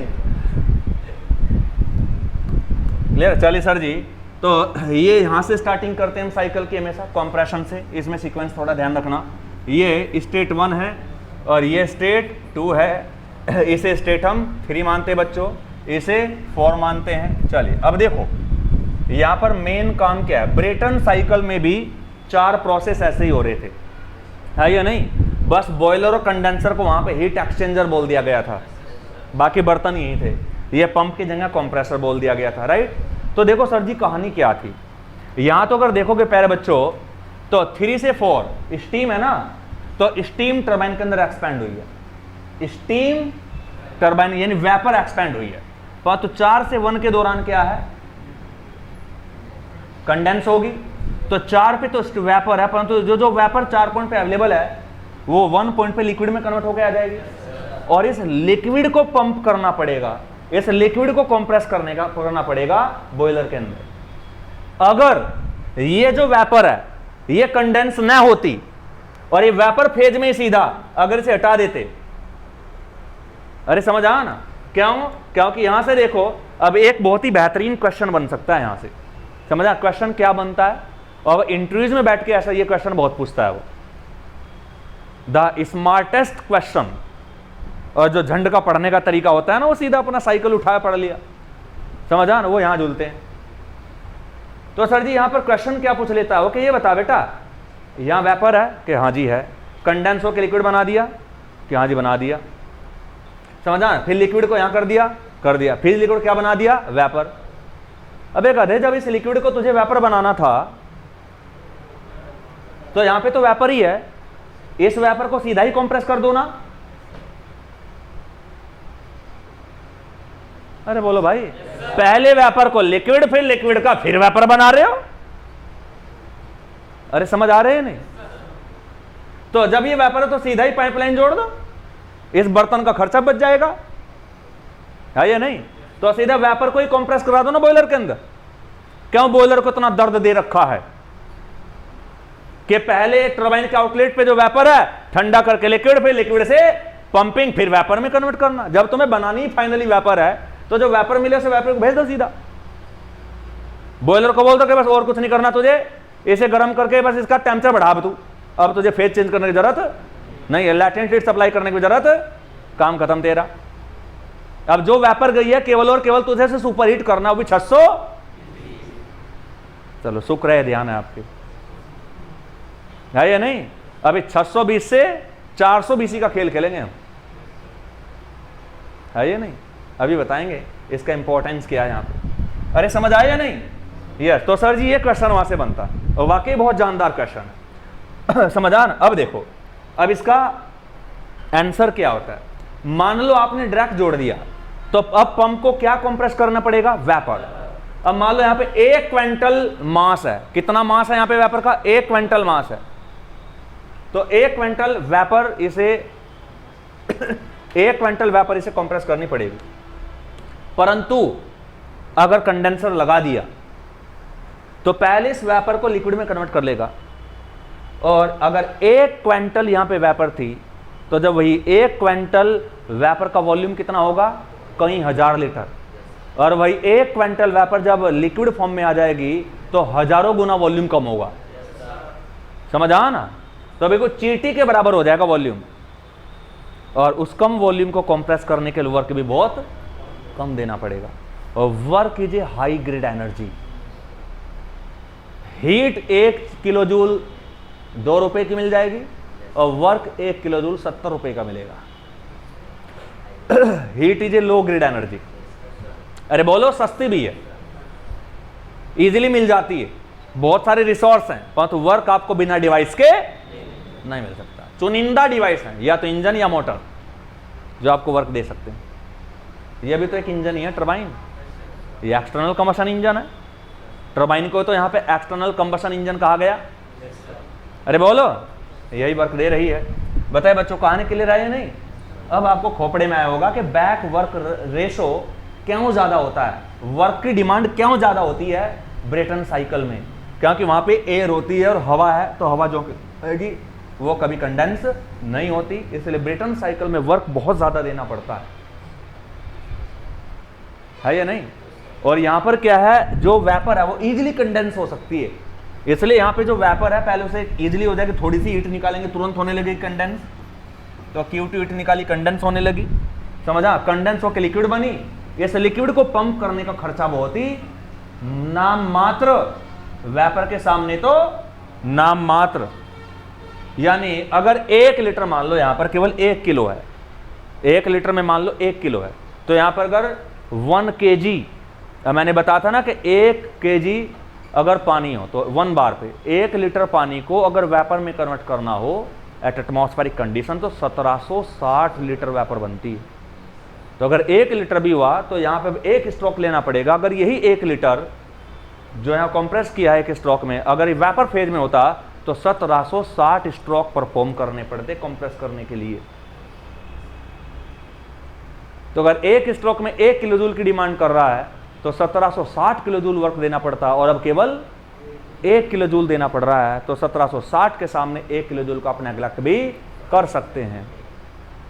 इसलिए यहां पर जो पंप वर्क है वो नेग्लेक्ट कर दिया जाता है रैनकाइन साइकिल में मोस्ट ऑफ द केसेस में, क्योंकि जो वो नेट वर्क हमें मिलता है, मान लो क्योंकि बड़ा प्लांट है तो 1 सेकंड में पर सेकंड अगर ये मुझे 10,000 किलो जूल वर्क दे रहा है और 10,000 में 5, 7, 10 किलो जूल अगर ये भी दिया तो 10 किलो जूल 5, 7 किलो जूल 10,000 में जोड़ दो या घटा दो, कोई फर्क, इसलिए नेग्लिजिबल हो जाता है यहाँ पे, क्योंकि कई हजारों गुना घटेगा ना, ये सैकड़ों में नहीं, डिक्रीमेंट हजारों में हो रहा है। बात समझ आ रही है नहीं? इसलिए अब समझ आया कि कंडेंसर लगाने का फायदा क्या है, राइट? अरे ये तो बाद में भी बना लेंगे हीट दे के, कोई देंगे, हीट तो सस्ती है, ये बहुत तगड़ा खर्चा हो जाएगा नहीं तो। समझ आ ना? तो सर ये Q1 हीट यहां से ऐड की और Q2 रिजेक्ट की है। समझ आ ना? तो आंसर होगा to reduce the back work ratio we are introducing the condenser and first converting this steam into the liquid and then pumping into the boiler. Instead, directly pumping of the vapor to the boiler. उसके स्थान पे हम liquid बना के pump कर रहे हैं। समझ आ रहा है या नहीं? तो back work ratio significantly decreases and it becomes negligible. इतना घट जाता है कि बस नेग्लिजिबल, क्लोज टू जीरो हो जाता है या नहीं? वह यही एकमात्र कारण था जिसकी वजह से ब्रेटन साइकिल तो डायनासोर की तरह ऑब्सोलेट हो गया हिंदुस्तान और पूरे वर्ल्ड से, और दिलों पे छा गया रैनकाइन साइकिल, है या नहीं? क्यों? खर्चा ही खत्म हो गया यहाँ पे पंपिंग का। अब समझ आ रहा है ना मेन बात क्या कही? इस बात को मैं इक्वेशंस के थ्रू भी बता सकता हूं कि देखो वर्क घट गया, समझ आ ना? पर तो ये देख के जो मजा आता है ना, समझ आ, गणित भी वही बताता है। गणित से नेचर नहीं है, नेचर से गणित है। गणित नेचर को फॉलो करता है, नेचर गणित को फॉलो नहीं करता। नेचर पहले आई, नेचर को समझ के हमने इक्वेशंस बनाई। समझ आएगा दो? कोई तुमने ये मारकर ऊपर को फेंका किसी स्पीड से, है या नहीं? तो तुमने तो एक इनिशियल वेलोसिटी दी ना। अब हर सेकंड इसकी वेलोसिटी कितनी कम होगी कौन डिसाइड करेगा? नेचर, उसकी ग्रेविटी। क्यों बे? अब न्यूटन ने जो इक्वेशन बना रखी है उससे पता करोगे कितने ऊपर जाके इसकी वेलोसिटी 0 हो जाएगी और ये सीधा नीचे आना स्टार्ट होगा फिर वहां से। तो इक्वेशन से निकालते हैं ना कितनी हाइट ऊपर जाएगा ये। वो इक्वेशन किसे फॉलो करे? नेचर के रूल को। प्रकृति की ग्रेविटी से संबंध बना रखा है उसने एक तालमेल, इसलिए रिजल्ट सही दे देती है वो। तो नेचर से गणित है, गणित से नेचर नहीं। समझ आया नहीं? यस। तो सर जी ये पूरी स्टोरी है। आई होप अब आपको रैनकाइन साइकिल बहुत ही डिटेल में समझ आया होगा। राइट और रॉन्ग? समझा कि इतना बेस्ट क्यों है, स्टीम टरबाइन पावर प्लांट कितना बेस्ट क्यों है, समझ आ गया। चलिए चौथा पॉइंट है सर जी। तो चौथे पॉइंट में हम कह सकते हैं समझान के in the Rankine cycle the back work ratio is negligible. The back work ratio is negligible in comparison to the Brayton cycle यानी गैस टरबाइन पावर प्लांट। भाई ब्रेटन साइकिल की कंपैरिजन में, तुलना में तो नेग्लिजिबल है या नहीं? In comparison to the Brayton cycle, in comparison to the Brayton cycle. Because, कारण क्या सर जिसका? Because in the Rankine cycle, please keep quiet, because in the Rankine cycle the pump handle the, in the Rankine cycle we compress the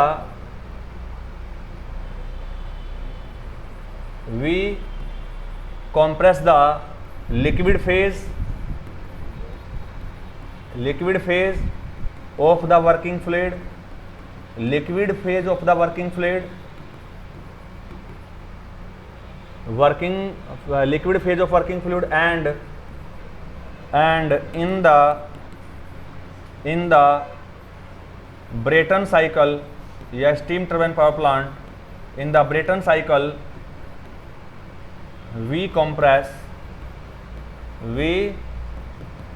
the vapor phase या फिर gas phase, vapour या gas phase of working fluid, gas phase of working fluid है या नहीं? Gas phase of working fluid and the specific volume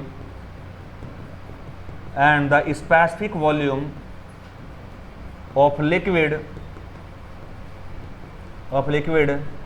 is very much smaller than the, very much less than the specific volume of vapor, यानी vapour के volume से very much less, बहुत ही ज्यादा कम होता है लिक्विड का वॉल्यूम, है या नहीं? इसलिए कम है तो मास तो उतना ही है, तो बहुत ही कम स्ट्रोक में और कम वर्क देके हम इजीली कंप्रेस कर देंगे। जहां 1000 स्ट्रोक देने पड़ते हैं वहां पे 5-4 स्ट्रोक में काम हो जाएगा। समझ आ रहा है या नहीं? Then the specific volume of vapour, that's why, समझा नहीं? यही मेन कारण है। That's Y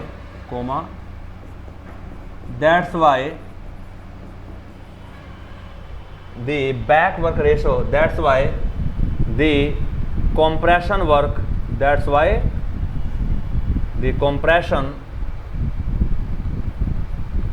compression work significantly, यानी हल्का फुल्का नहीं, अच्छा खासा, significantly reduced, अच्छा खासा घट जाता है, इसलिए कंप्रेशन का जो वर्क है। बताए बच्चों, बात क्लियर है या नहीं? बस यही ब्यूटी है जो इस पैराग्राफ में लिखी है, समझा ना, जिसने इसको वर्ल्ड वाइड फेमस बना दिया पूरा। बताए बच्चों, पूरी स्टोरी क्लियर है या नहीं? तो चौथा पॉइंट था रैनकाइन साइकिल का। चले बच्चों, अब पांचवा पॉइंट देखते हैं। तो देखो डियर, अब जो पांचवा पॉइंट है, इस पांचवें पॉइंट पे हम टीएस डायग्राम बनाएंगे, टेम्परेचर एंट्रोपी डायग्राम बनाएंगे इस रैनकाइन साइकिल का, टेम्परेचर एंट्रोपी डायग्राम, समझा ना। और ये बहुत ही इंपॉर्टेंट डायग्राम होगा, हमें यहाँ पे केवल टीएस डायग्राम की जरूरत पड़ेगी, और समझा ना, टीएस डायग्राम की मेनली हमें यहाँ पे जरूरत पड़ेगी। और वैसे आप डायग्राम कोई सा भी बना सकते हैं, आप पूरा एक्सपर्ट हो चुके हैं डायग्राम बनाने में। चले सर जी, तो टीएस डायग्राम मुझे बनाया, तो मान लो यहाँ पर टेम्परेचर है और यहाँ पर एंट्रोपी है। अब देखो सर जी, यहाँ पे वाटर है, समझा, तो यहाँ तो फेज चेंज हो रही है, फेज चेंज हो रही है तो यहाँ पर हमेशा डोम बनेगा। अरे बोलो, तो सबसे पहले ऐसे डोम बना दिया, तो टीएस डायग्राम पे डोम आ गया। और फेज चेंज कहाँ होती है? डोम के अंदर, राइट और रॉन्ग? चले बच्चों, अब देखो इतना आप जानते हैं कि सर जी टीएस डायग्राम पे जो कांस्टेंट प्रेशर लाइन है, समझा, वो इस तरीके से होती है कि यहाँ से लाइन ये जाएगी, मान लो 1 बार की लाइन ये है, 1 बार की है, और बॉयलर अगर 50 बार पे ऑपरेट कर रहा है तो 50 बार की लाइन ऊपर होगी कहीं, तो सर जी मान लो 50 बार वाली लाइन ये है, यानी इस लाइन के हर एक पॉइंट पे 50 बार है, इस लाइन के हर एक पॉइंट पे 1 बार है। तो सबसे पहले ऐसी 2 लाइन खींचनी है, ये वाली लाइन तो है कंडेंसर की और ये वाली लाइन है बॉयलर की। अब बॉयलर भी कांस्टेंट प्रेशर पे काम करता है तो इसकी कांस्टेंट प्रेशर लाइन ये है, और कंडेंसर भी कांस्टेंट प्रेशर पे काम करता है तो कंडेंसर की कांस्टेंट प्रेशर लाइन नीचे होगी और ये होगी, मान लो ऐसे होगी कुछ, राइट। चलिए अब सर जी साइकिल को स्टार्ट करते हैं।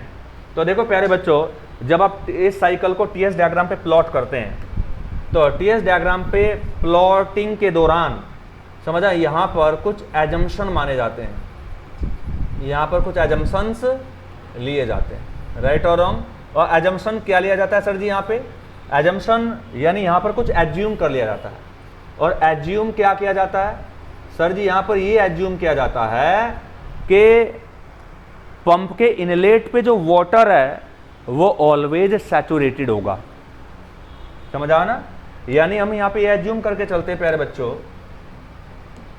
कि जो ये पंप का इनलेट है या कंडेंसर का आउटलेट कहें, यानी जो स्टेट 1 है, पंप का जो इनलेट है, इस 1 पॉइंट पे जो लिक्विड है, लिक्विड ही तो होगा ना, या कि वाटर कहें की बात है, तो वाटर यहाँ पर है या जो लिक्विड है वो ऑलवेज सैचुरेटेड होगा, ऐसा हमने मान लिया।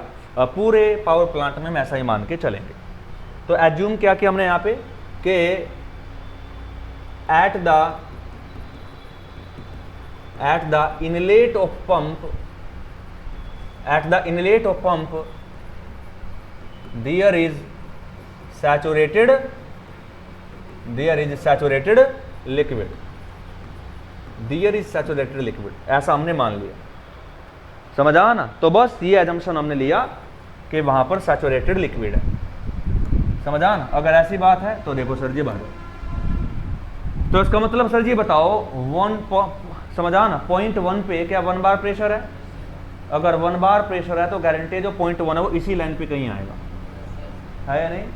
तो आएगा तो इसी पे, परंतु 0.1 पे ये भी तो माना है कि सैचुरेटेड है, तो 1 बार प्रेशर है और 1 बार, इस पूरी लाइन पे सैचुरेटेड लिक्विड वाला पॉइंट केवल और केवल यही है, समझा ना, इकलौता पॉइंट है। तो इसका मतलब गारंटी के साथ में पंप हमेशा यहीं से स्टार्ट होगा और यही ऑलवेज थर्मोडायनेमिक स्टेट 1 मानी जाएगी। इसके बाद प्रोसेस होगा 1 से 2, और मान लो 1 से 2 पर क्या प्रेशर बढ़ेगा, और 2 पॉइंट का प्रेशर 50 बार है, बॉयलर प्रेशर तक बढ़ाएगा वो, तो 2 पॉइंट यहाँ जाएगा कहीं से लाइन पे। अरे बोलो, ये बॉयलर की लाइन है या नहीं? चलिए तो देखो सर जी, अब 1 से 2 जो प्रोसेस होगा वो होगा आइसेंट्रोपिक। अगर आइसेंट्रोपिक होगा तो इसका मतलब है कि वर्टिकल लाइन आएगी और कंप्रेशन के दौरान टेम्परेचर बढ़ता है, तो यहाँ भी ऐसा ही होगा, समझा। तो 1 से 2 जो प्रोसेस है प्यारे बच्चों वो ये आ जाएगा, आइसेंट्रोपिक कंप्रेशन कहेंगे इसे आप, by the help of pump. तो अब 1 से 2 हो गए, परंतु हमें क्या करना है प्यारे बच्चों? हमें बनानी है स्टीम। अब 2 पॉइंट से बॉयलर के अंदर चला गया, अब 2 पॉइंट पे जो पानी गया वो हीट को एब्जॉर्ब करेगा और हीट एब्जॉर्ब करके स्टीम में कन्वर्ट होगा, और वो भी सुपर हीटेड, कहां तक? तो चलो सर जी, तो 2 पॉइंट से अब हीट एब्जॉर्ब करेगा तो मुझे ऐसा लग रहा है सबसे पहले तो सेंसिबल हीट एब्जॉर्ब करेगा, फिर लैटेंट हीट एब्जॉर्ब करेगा। आ रहे हैं खोपड़े में डायग्राम। तो सर जी सबसे पहले तो सेंसिबल हीट एब्जॉर्ब की है बच्चों, इसके बाद लैटेंट हीट एब्जॉर्ब की है, और फिर बन गए सैचुरेटेड वेपर। तो मुझे तो 620 सुपर हीटेड ले जाना है, तो सर जी यहाँ तक कहीं आप इसे सुपर हीटेड कर देंगे, और करने के बाद मान लो ये चला गया 620 सुपर हीटेड चला गया नहीं, तो सर जी ये हो गया 2 और ये आ जाएगा 3। बॉयलर ने 0.2 से हीट को ऐड करना स्टार्ट किया, 0.3 तक हीट का एडिशन खत्म हुआ। 2 से 3 लगातार हीट एडिशन हुआ है, और 3 पॉइंट पे कट ऑफ हो चुका है हीट के एडिशन का, और कट ऑफ होने के बाद 3 से भी क्या स्टार्ट होगा, एक्सपेंशन। अब 1 से 2 हो गया, 2 से 3 हो गया, अब प्रोसेस होगा प्यारे बच्चों 3 से 4, और 3 से 4 प्रोसेस आइसेंट्रोपिक एक्सपेंशन है टरबाइन के अंदर। क्योंकि टरबाइन के अंदर क्या मान रखा है 3 से 4 आइसेंट्रोपिक एक्सपेंशन, तो 4 पॉइंट का तो 1 बार है, ये भी 1 बार है, तो इसका मतलब सर जी कहानी क्लियर है, यहां से इस लाइन तक एक्सपेंशन होगा, तो जो 4 पॉइंट होगा इसी लाइन पे आएगा कहीं ना कहीं। अरे बोलो सर जी, चलिए तो 3 से 4 तो ये आइसेंट्रोपिक प्रोसेस है, तो वर्टिकल लाइन आएगा, और एक्सपेंशन है, और एक्सपेंशन में टेम्परेचर हमेशा घटता है, तो एरो नीचे को लगेगा। तो सर जी 3 से 4 प्रोसेस गारंटी के साथ में ऐसा आएगा। बताया बच्चों आएगा या नहीं, ये 3 से 4 प्रोसेस। फिर 4 से 1 क्या होगा, हीट रिजेक्शन आइसोबारिक, तो इसके अंदर आइसोबारिक तो रहेगा ही रहेगा, आइसोथर्मल भी रहेगा। तो मेरा मतलब नहीं है सर जो फ्री में हो गया तो मैं क्या करूं, मेरा टारगेट केवल आइसोबारिक था कंडेंसेशन को कराना, तो आइसोबारिक है, इसे कोई आइसोथर्मल बोलने की समझान गुस्ताखी कतई ना करे, समझान। तो 4 आ गया, तो यहां से क्या होगा सर जी, 4 से यहां चला जाएगा, 4 से 1 पे मिला दोगे आप। डोम के अंदर सभी हॉरिजॉन्टल लाइन आइसोथर्मल भी होती है, और आइसोबारिक तो होती ही होती है, आइसोबारिक के साथ साथ आइसोथर्मल भी होती है।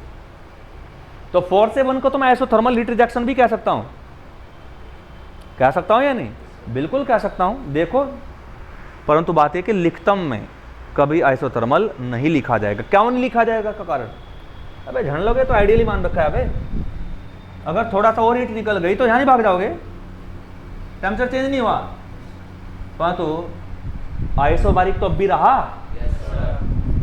समझ आ ना। तो आइडियली है, आइडियली थोड़ा, अबे कई कंडेंसर पढ़ा लिखा थोड़ा ही है कि उतनी हीट बाहर फेंकेगा जो केवल सैचुरेटेड लिक्विड पे जाकर रुक जाए, कभी आगे कभी पीछे। तो आइसोथर्मल कभी है कभी नहीं है, तो आइसोबारिक ऑलवेज होगा, मस्ट। अरे बोलो सर जी, कभी कभी ये भी आगे चला जाएगा तो यहां तक एक्सपेंशन कर देगा, यहां तक, समझ आ ना। तो देखो फिर यहां से सेंसिबल, तो अभी भी प्रेशर तो अभी कांस्टेंट रहा, पर टेम्परेचर नहीं, इसलिए क्या कहना बढ़िया, अब तुम खुद बता दो 4 से 1 को क्या बोलोगे, आइसोबारिक, जो कभी गलत होने वाला नहीं है, आइडियल भी और एक्चुअली भी, है ना। तो वही है। तो सर जी 1 2 3 4 1 पूरा रनकाइन साइकिल आपकी आंखों के सामने टीएस डायग्राम पर प्लॉटेड है, क्लियर और नॉट। चलिए अब सर जी देखो समझा ना, आगे चल के ये वाला डायग्राम तो मैं बनाना भूल जाऊंगा, समझा ना। अब जरा यहां से समझा ना, थोड़ा गौर करके खोपड़ा फाड़ फाड़ के देख लो कि 1 से 2 तो है पंप, और 2 से 3 क्या है, बॉयलर। और जरा ढंग से इस बात को सीखो, समझा ना, कि 2 से यहां तक सेंसिबल हीट ऐड हुई है, तो इसके बाद लैटेंट हीट ऐड हुई है जिसने बॉन्ड को तोड़ा है, और लिक्विड कन्वर्ट हुआ है वेपर में, और यहां से यहां तक अगेन सेंसिबल हीट ऐड की है। तो यहां से यहां तक जो हीट ऐड हुई है वो हीट ऐड किस लिए की है, सुपर हीटिंग के लिए। अरे बोलो, अब 2 पॉइंट पे जो लिक्विड है उसे क्या कहा जाएगा, सबकूल्ड। यहां पे जो लिक्विड है इसे कहा जाएगा सैचुरेटेड लिक्विड। ये जो वेपर है क्या कहा जाएगा, सैचुरेटेड वेपर, और इस पॉइंट पे भी तो वेपर ही है, तो उसे बोला जाएगा सुपर हीटेड। अरे बोलो, तो यहां पर जो हीट सप्लाई की है वो तो सबकूल्ड को सैचुरेटेड बनाने के लिए, और यहां पर जो सेंसिबल हीट आपने सप्लाई की है वो सैचुरेटेड वेपर को सुपर हीट बनाने के लिए, क्लियर है। और 3 से 4 टरबाइन है, ये सब जान जाएंगे टरबाइन। 4 से 1 क्या है? कंडेंसर। देखो हीट रिजेक्ट हो रहा है, एरो देख लो यार, एंट्रोपी घट रही है, तो ठंडा ही हो रहा होगा वो। बताए बच्चों, कहानी क्लियर है या नहीं? बस ये स्टोरी है। तो टीएस डायग्राम आपने देख लिया, ये रहा बच्चों टीएस डायग्राम 5वें पॉइंट में, समझ आया ना? चलिए अब क्या है बच्चों, अब एक दोबारा से यही डायग्राम और बनाना है।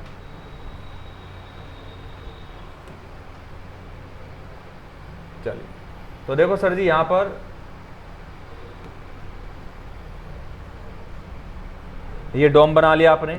अब जानते हैं बच्चों, देखो सर जी, ये तो क्या है? 1 बार की लाइन है, और ये 50 बार, यानी बॉयलर की लाइन है यार सीधा। ये कंडेंसर की लाइन और ये बॉयलर की लाइन है। अब सीधा ऐसे बोले आप,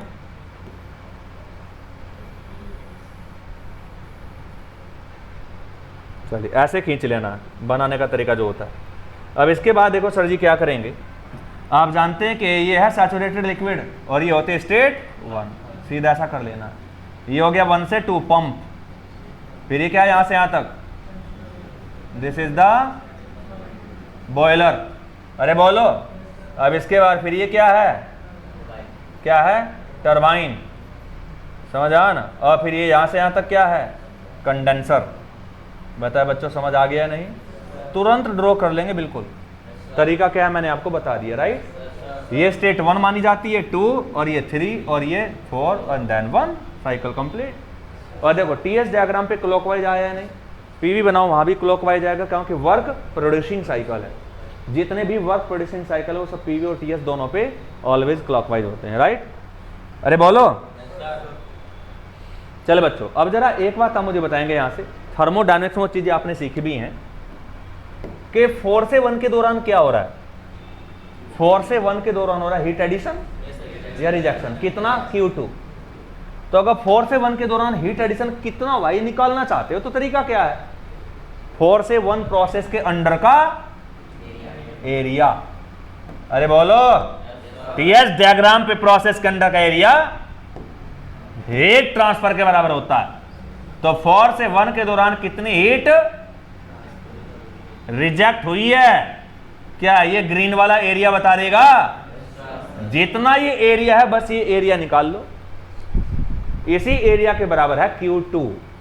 अरे बोलो, तो 2 से 3 क्या है यार? 2 से 3 तो हीट एडिशन है बॉयलर में, तो 2 से 3 के अंडर का एरिया क्या बताएगा? हीट एडिशन को, Q1 को। तो 2 से 3 का अगर निकालेंगे आप, 2 से 3 का अगर 2 से 3 के अंडर का एरिया निकालेंगे तो ये पूरा एरिया हो जाएगा यहां से यहां तक का, ये भी इंक्लूड होगा इसमें। अरे बोलो, ये पूरा इंक्लूड होगा या नहीं? इसका मतलब सर जी देखो, हम आपको तरीका बता रहे हैं, एक तरीका बता रहे हैं, ऐसे डायग्राम को तो खराब करो ना जल्दीबाजी में, है ना? अब तरीका बताया जा रहा है आपको, उस तरीके के हिसाब से चलना जरा। ठीक है, बताओ बच्चों तरीका क्या है? कि सर जी तरीका ये है, समझ आया ना, कि आप इस एरिया को साइडेड कर दो यहां से लेके यहां तक।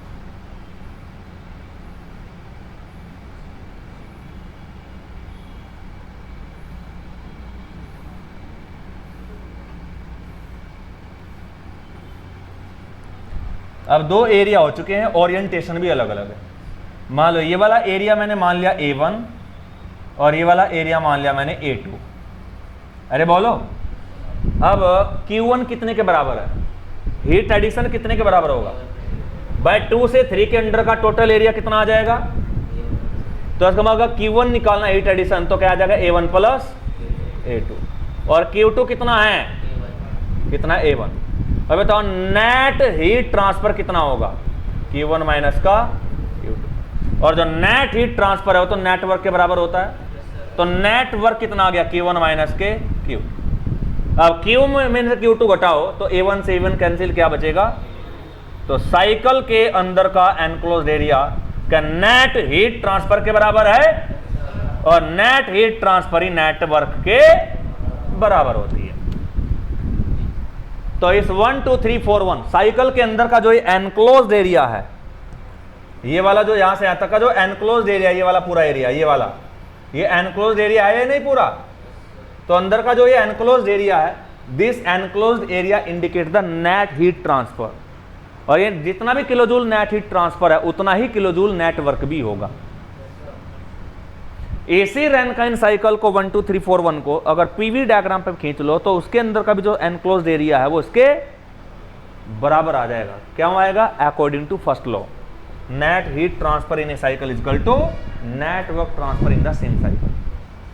बात क्लियर है या नहीं? चलिए सर जी, इनका काफी सहारा हमें लेना पड़ेगा, तभी आगे चल के हम इन्हें मॉडिफाई कर पाएंगे। बताया बच्चों, यहां तक कि पूरी स्टोरी क्लियर है? चलिए, तो A1 और A2 रैनकाइन साइकिल के बारे में जितने भी फैक्ट हैं हम सब देखते जा रहे हैं। तो 5वां पॉइंट था ये। अब 6ठे पॉइंट पे आते हैं सर जी, बड़ा ही इंटरेस्टिंग और मजेदार।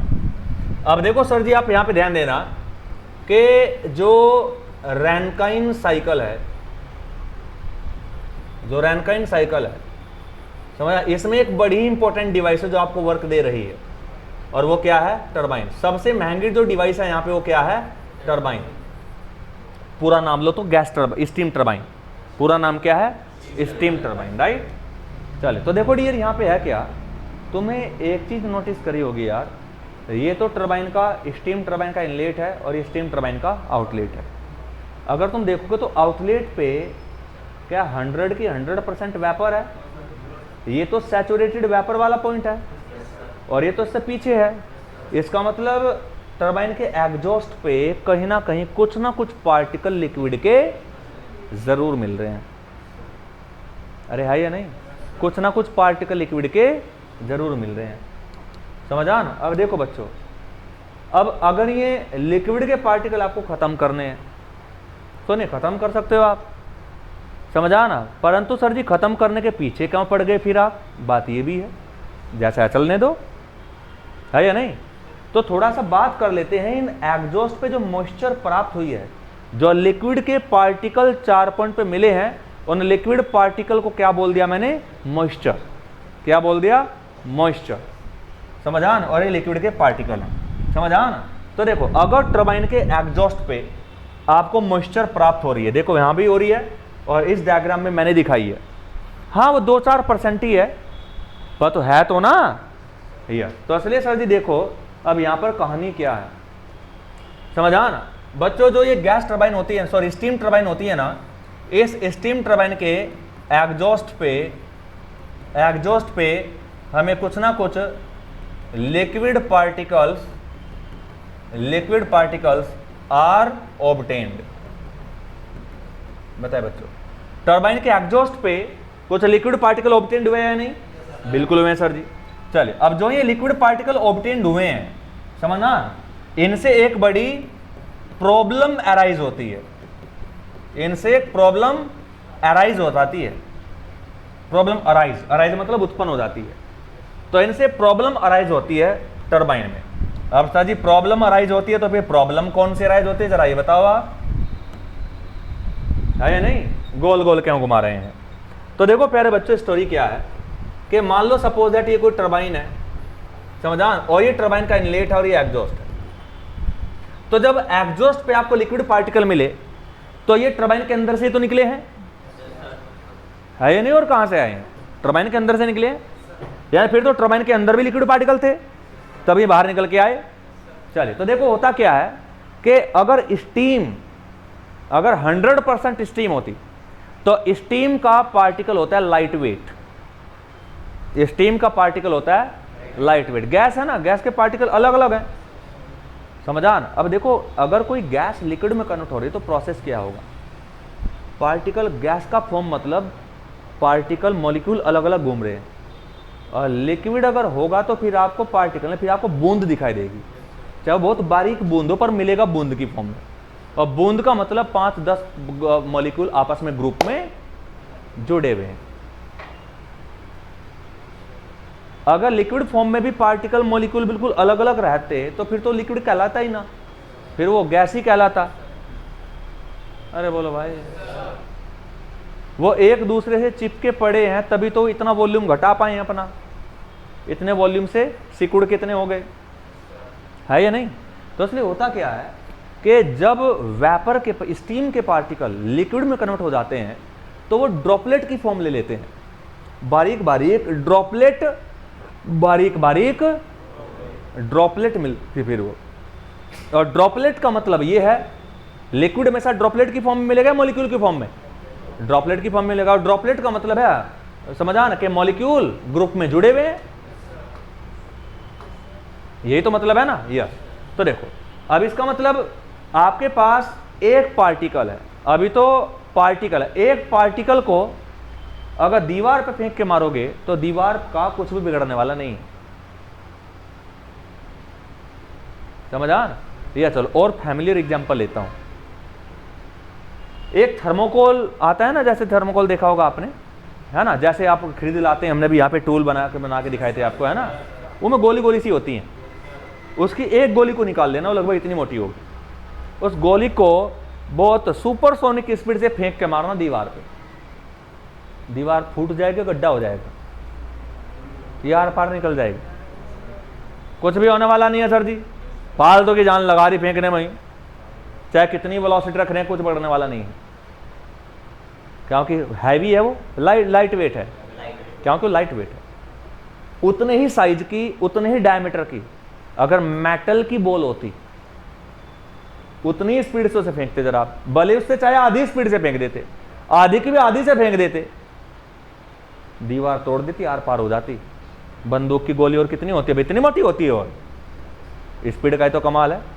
तो दोनों में फर्क आया, फर्क साइज तो दोनों का बराबर था, डिफरेंस कहां आया, वजन में, कि थोड़ा हैवियर है, तो इसलिए जब टकरा रहा है तो ज्यादा प्रेशर लगा रहा है, जिस पॉइंट पे टकरा उस पॉइंट पे प्रेशर ज्यादा लगा रहा है। अरे समझ आ रहे हैं नहीं। यस, तो देखो अभी यहाँ पे क्या है, अब मान लो यहाँ पर जितने भी इसके अंदर अगर सभी पार्टिकल स्टीम के होते तो स्टीम का हर एक पार्टिकल हल्का है, बहुत हाई स्पीड में आएंगे, टकराएंगे, थ्रस्ट लगाएंगे, आसानी से ग्लाइड कर जाएंगे, और यूं स्लाइड होके, प्यार से स्लाइड होके ब्लेड पे टकराएंगे, स्लाइड होके एग्जॉस्ट के थ्रू बाहर निकल आएंगे। परंतु जो लिक्विड के पार्टिकल है, जब लिक्विड की छोटी छोटी बूंद ब्लेड से टकराती हैं तो थोड़ा सा ज्यादा इंपैक्ट फोर्स लगाती हैं, और ज्यादा इंपैक्ट फोर्स की वजह से टरबाइन का जो ब्लेड है, उस ब्लेड के ऊपर समझा ना, साल 2 साल या 6 महीने में छोटे छोटे गड्ढे होने लगते हैं। अब ब्लेड के ऊपर अगर छोटे छोटे गड्ढे हो गए तो ऐसा लगता है जैसे जंगसा ने खा लिया उसे, जैसे रस्ट ने खा लिया हो, कोरोजन ने खा लिया हो ब्लेड को। तो जब छोटे छोटे बारीक बारीक गड्ढे हो जाएंगे, समझ, तो 5-7 महीने बाद, साल भर बाद देखेंगे तो बड़ा खुरदुरा हो जाएगा सरफेस। जब सरफेस ज्यादा खुरदुरा हो जाएगा तब स्टीम के पार्टिकल जब ग्लाइड करेंगे या स्लाइड करेंगे, समझा, तो और ज्यादा फ्रिक्शन पिक्चर में आएगा, तो टरबाइन में फ्रिक्शन भी बढ़ता जाएगा, जिसकी वजह से पावर लॉस भी बढ़ते जाएंगे, जिसकी वजह से जो समझा ना, जो वर्क आउटपुट मिल रहा है टरबाइन के द्वारा वो नेट वर्क भी कम होता जाएगा, और टरबाइन में आवाज भी बढ़ती जाएगी, क्योंकि प्रोसेस जितना ज्यादा रिवर्सिबल इरिवर्सिबल होता जाएगा उतना ही एफिशिएंसी घटती जाएगी। समझ, बेस्ट एफिशिएंसी तभी मिलेगी जब प्रोसेस रिवर्सिबल हो, और वो तभी होगा जब फ्रिक्शन 0 हो या 0 के करीब हो। पर 0 करीब कहां, फिर तो बहुत हाई हो जाएगा, 0 से बहुत दूर हो जाएगा अगर सरफेस खुरदुरा हो गया तो, समझ आ नहीं है। तो लिक्विड के पार्टिकल जब लगातार टकराएंगे ब्लेड से तो थोड़ा ज्यादा इंपैक्ट फोर्स लगाएंगे, ज्यादा इंपैक्ट प्रेशर लगाएंगे, जिस वजह से सरफेस कुछ महीने बाद खुरदुरा सा होने लगेगा। हाथ फेर के देखेंगे तो ना चिकनापन नहीं महसूस होगा, है ना। अब सर जी क्या बिगाड़ लगा एक पार्टिकल इतने बड़े टरबाइन ब्लेड का, यही तो समझा ना, यही तो आप बेवकूफ हो, समझा ना। बेटा ये दीवार है यहाँ पे, समझा ना, इस मार्कर क्या औकात है इसकी, ये तो प्लास्टिक का है, इससे ज्यादा हार्ड है, पर तो यहाँ पे तुम जरा 6 महीने तक ऐसे करते रहो और ज्यादा फोर्स भी लगा नहीं हूं, यही दूसरा गड्ढा पड़ जाएगा। कंसिस्टेंसी की ये बात होती है, एक सॉफ्टर चीज भी हार्डर चीज को मिटा देती है, घिस के रख देती है या नहीं।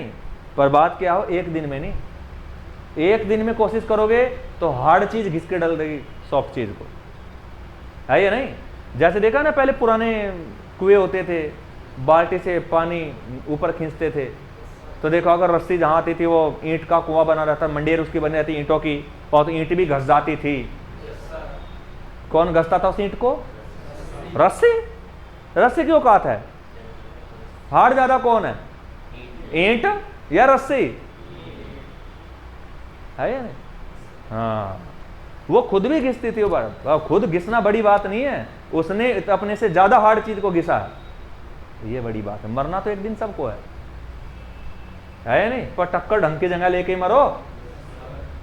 समझ आ रही है नहीं? बताए सर जी, यहां तक की पूरी स्टोरी क्लियर है या नहीं? यस। तो असली सर जी क्या है, जब ये लिक्विड के पार्टिकल टरबाइन के ब्लेड से टकराएंगे, लगातार टकराएंगे, तो टरबाइन के ब्लेड का जो सरफेस है वो क्या हो जाएगा, छोटे छोटे गड्ढे पड़ जाएंगे, माइक्रो होल। ऐसा नहीं तो मैं यूं दिखा इतना बड़ा गड्ढा हो रहा है, अरे बोलो, टच करके देखेंगे हाथ से तो फील होगा कि हाँ खुरदरापन आ गया। और 2-4 महीने रुक जाना तो ध्यान से देखोगे तो आपको दिखने भी लगेंगे वो, है या नहीं? इस प्रकार की कहानी बन जाएगी। और जो ये घटना है, छोटे छोटे गड्ढे बनने की घटना है, इसी घटना को पीटिंग एक्शन क्या बोलते हैं? पीटिंग एक्शन या टरबाइन ब्लेड इरोजन कहा जाता है। पीटिंग एक्शन या फिर ब्लेड इरोजन कहा जाता है। ब्लेड इरोजन, इरोड हो गए वो, इरोड मतलब पार्टिकल उखड़ गए हैं, this is called the blade erosion. और टरबाइन में सबसे महंगी और इंपॉर्टेंट चीज ही ब्लेड है। ये खराब तो समझो टरबाइन खराब, इनका तो खेल ही है। ब्लेड के थ्रू तो स्टीम का जेट घुमा ही रहा है ना, नहीं तो ब्लेड हटा दो इसके ऊपर से, स्टीम के जेट की स्पीड चाहे 4 गुना कर लेना, टरबाइन घूमेगी ही नहीं। इसका मतलब जो ब्लेड है वो तो टरबाइन का दिल है। समझा ना? मैं तुम्हारी बात नहीं कर रहा बेटा, जान अलग चीज होती है, दिल अलग चीज है या नहीं? जान को तो लोग छोड़ भी देते हैं, दिल को छोड़ के दिखावे, है या नहीं? छोड़ के दिखावे दिल को कि लो सर जी फेंक के मार दिया बाहर, इसके बिना जिंदा रहेंगे हम, हैं? तो सर जी ब्लेड इरोजन, समझ आ ना? और ब्लेड इरोजन अगर हो गया तो समझो टरबाइन बहुत ही कम टाइम में खराब हो जाएगी। जो टरबाइन की लाइफ 15 साल थी वो 15 महीने भी ना पकड़ेगी। कैंसर की तरीके से है टरबाइन के लिए, समझ आ ना? और हर रोज बढ़ता जाएगा। पता कोई 2-4 दिन का खेल नहीं है, ये आपको कुछ महीनों में या सालों में दिखाई देगा इसका फैक्ट। अगर आज से इरोजन होना चालू हो गया और किसी ने आपको बताया देख भैया गड्ढे हो रहे हैं सरफेस पे, ये लिक्विड के पार्टिकल बंद कर ले, इसमें से बंद कर रहे हैं लिक्विड के पार्टिकल यहाँ पे जो है। एक गधा था गया, मैं सोच रहा हूँ यार इसका दिमाग चल गया क्या, देखना बोल रहा गड्ढे हो रहे हैं, छू के देखना जरा, चिकना नहीं है। हाँ चिकना है भैया, बिल्कुल कुछ भी नहीं हुआ। ठीक है चलने दो फिर, और क्या। अबे गधो ये 10 दिन बाद नहीं दिखेगा, वो बंदा सही बोल रहा है। 10 दिन में हुए तो है, परंतु उतने माइक्रोस्कोपिक वे में है कि आपको दिखने वाले है ही नहीं है।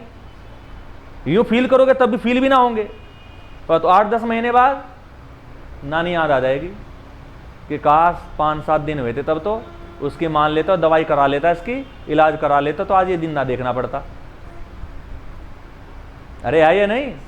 हाँ तो सर जी ये पूरी स्टोरी है।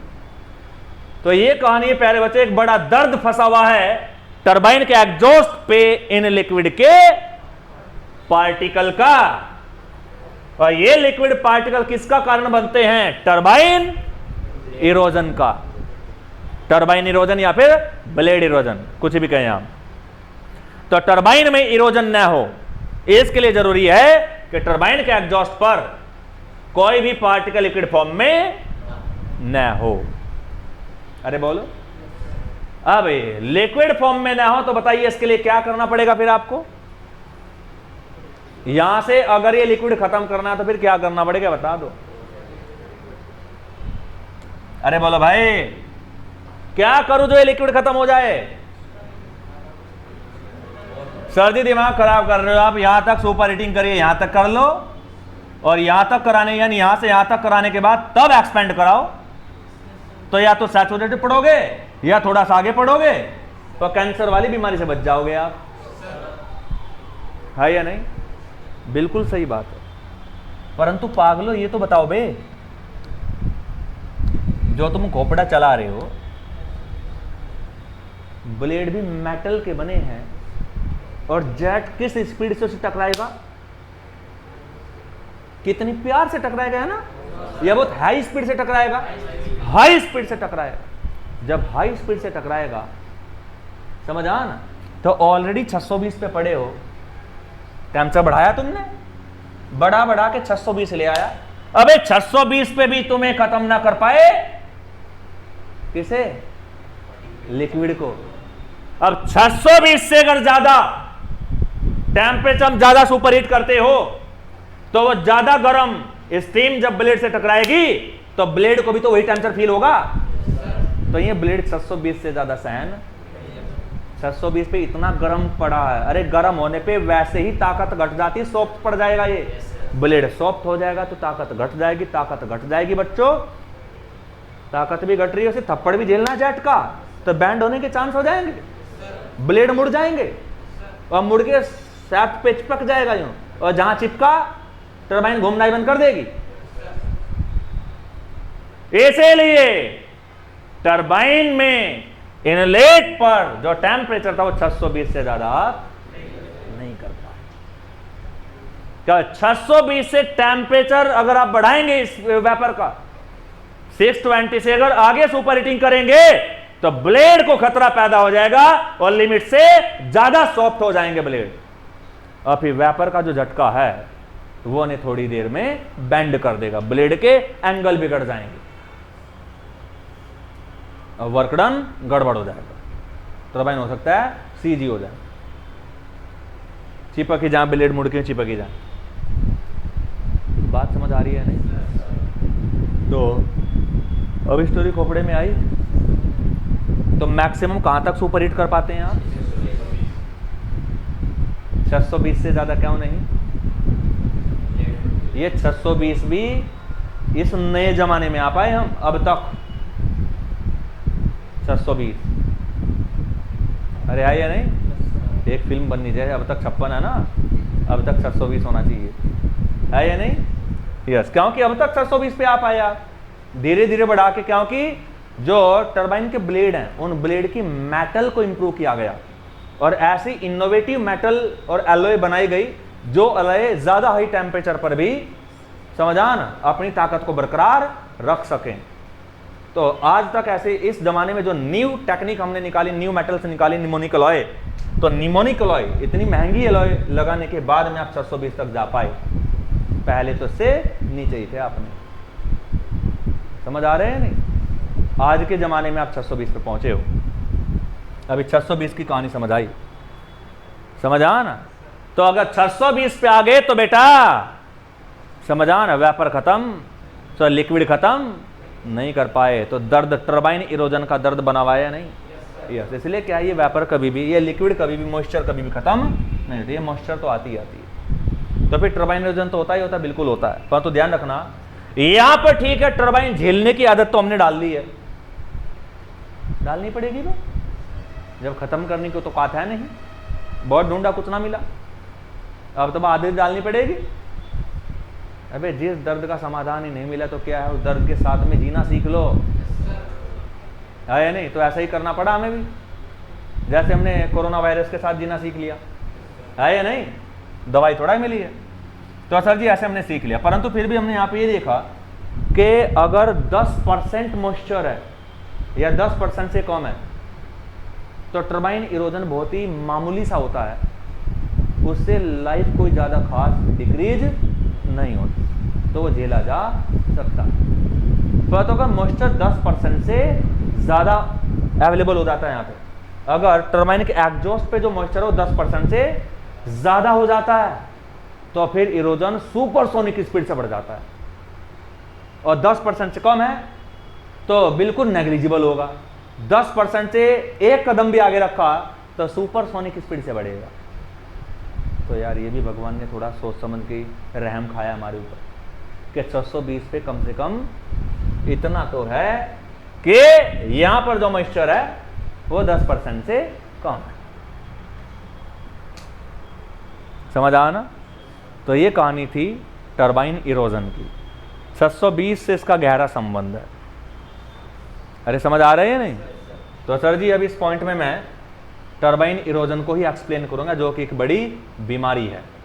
तो प्रॉब्लम अराइज होती है यहाँ पे, और जो प्रॉब्लम अराइज होती है उस प्रॉब्लम का नाम क्या है? क्या नाम है उसका? What is the name? That is called the turbine erosion या ब्लेड इरोजन। दोनों ही तरीके से नाम लिया जाता है, टर्बाइन इरोजन या ब्लेड इरोजन। समझ आ गया नहीं? चले बच्चों, अब इसके बाद 7वें पॉइंट में मैं इसी टर्बाइन इरोजन को एक्सप्लेन करूंगा। टर्बाइन इरोजन को हम यहाँ पे लिखेंगे। आई होप ये आपको समझ भी आ गया होगा, है या नहीं? राइट तो देखो, if the moisture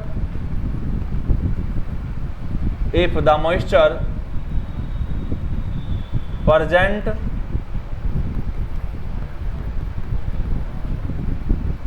at the exhaust of turbine, then because of this moisture,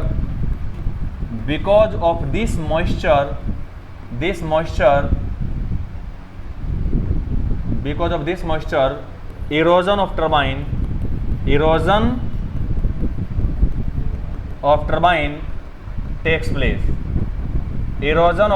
takes place. And it is highly undesirable. Undesirable बेटा, हाईली अनडिजायरेबल। कैंसर है टर्बाइन के लिए, बुखार होता तो कोई दिक्कत नहीं थी, नॉर्मल सी बीमारी है। And it is highly undesirable,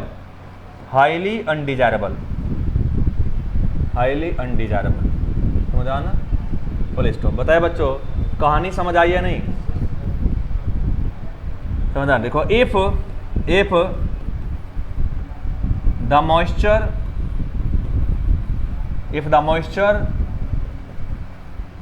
at the exhaust of turbine, beta please keep quiet. If the moisture at the exhaust of turbine is more than 10%, then the turbine erosion,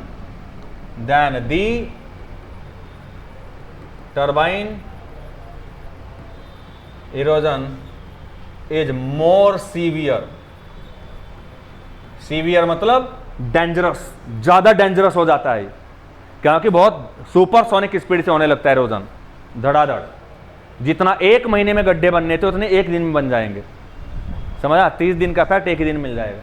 तो turbine erosion is more severe मतलब dangerous, खतरनाक।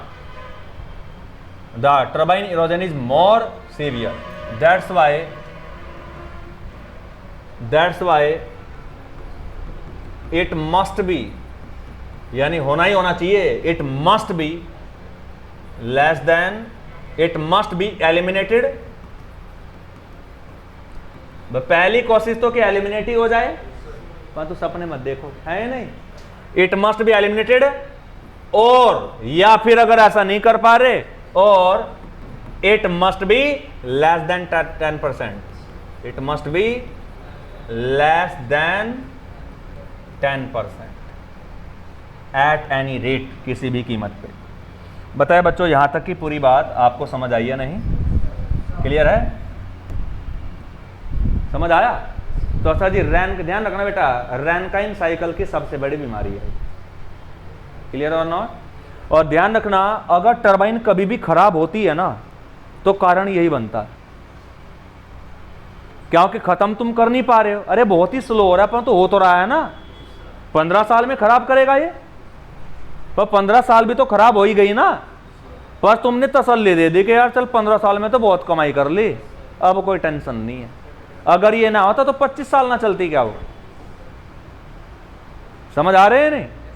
तो पर ये है कि बस justify कर लेते हैं अपनी कॉस्ट को, ब्रेक इवन से बहुत आगे निकल जाते हैं हम, कि भाई यार इतने की टरबाइन थी, इसने कई गुना कमा के दे दिया, अब हमें कोई टेंशन नहीं है या नहीं? इसलिए हम थोड़ा कंप्रोमाइज कर लेते हैं और 10% से कम को झेल रहे हैं। क्यों? क्योंकि तुम एलिमिनेट करो एलिमिनेट, ऐसी की तैसी तुम्हारी आग है। इरोजन के साथ तो साल 6 महीने चल भी जाएगी, ये दिन के दिन इसे सीज कर देगी अगर टेम्परेचर 620 से, ये ज्यादा डेंजरस हो जाएगा, इसमें चांस ही नहीं मिलेगा, दिन के दिन कहानी खत्म कर देगी। टरबाइन इरोजन तो यह है कि 2-4 साल में ही मारेगा, चाहे कितना हो जाए। अरे बोलो, तो असली 620 से आगे जनरली हम नहीं जा पा रहे हैं। अरे है या नहीं? क्योंकि इसके लिए हमें क्या चाहिए, ब्लेड की मेटल को इंप्रूव करना पड़ेगा, तो रोल आ जाएगा मटेरियल साइंस का। और ये जर्मन अलॉय है दूसरा, ये भी बाहर से विदेशी अलॉय यूज कर रहे हैं, निमोनिक अलॉय, जिनके ब्लेड बना रखे, बहुत महंगी अलॉय लगा रखे हैं। तुम्हारी गिनती में तो सब स्टील होती है या नहीं? बहुत महंगी अलॉय है। बताया बच्चों, यहां तक कि पूरी कहानी क्लियर है या नहीं? तो ये स्टोरी थी डियर, और आई होप आपको रैनकाइन साइकिल में बहुत ही मजा आया होगा, और ये सभी पॉइंट आप नोटिस करते जा रहे होंगे, राइट?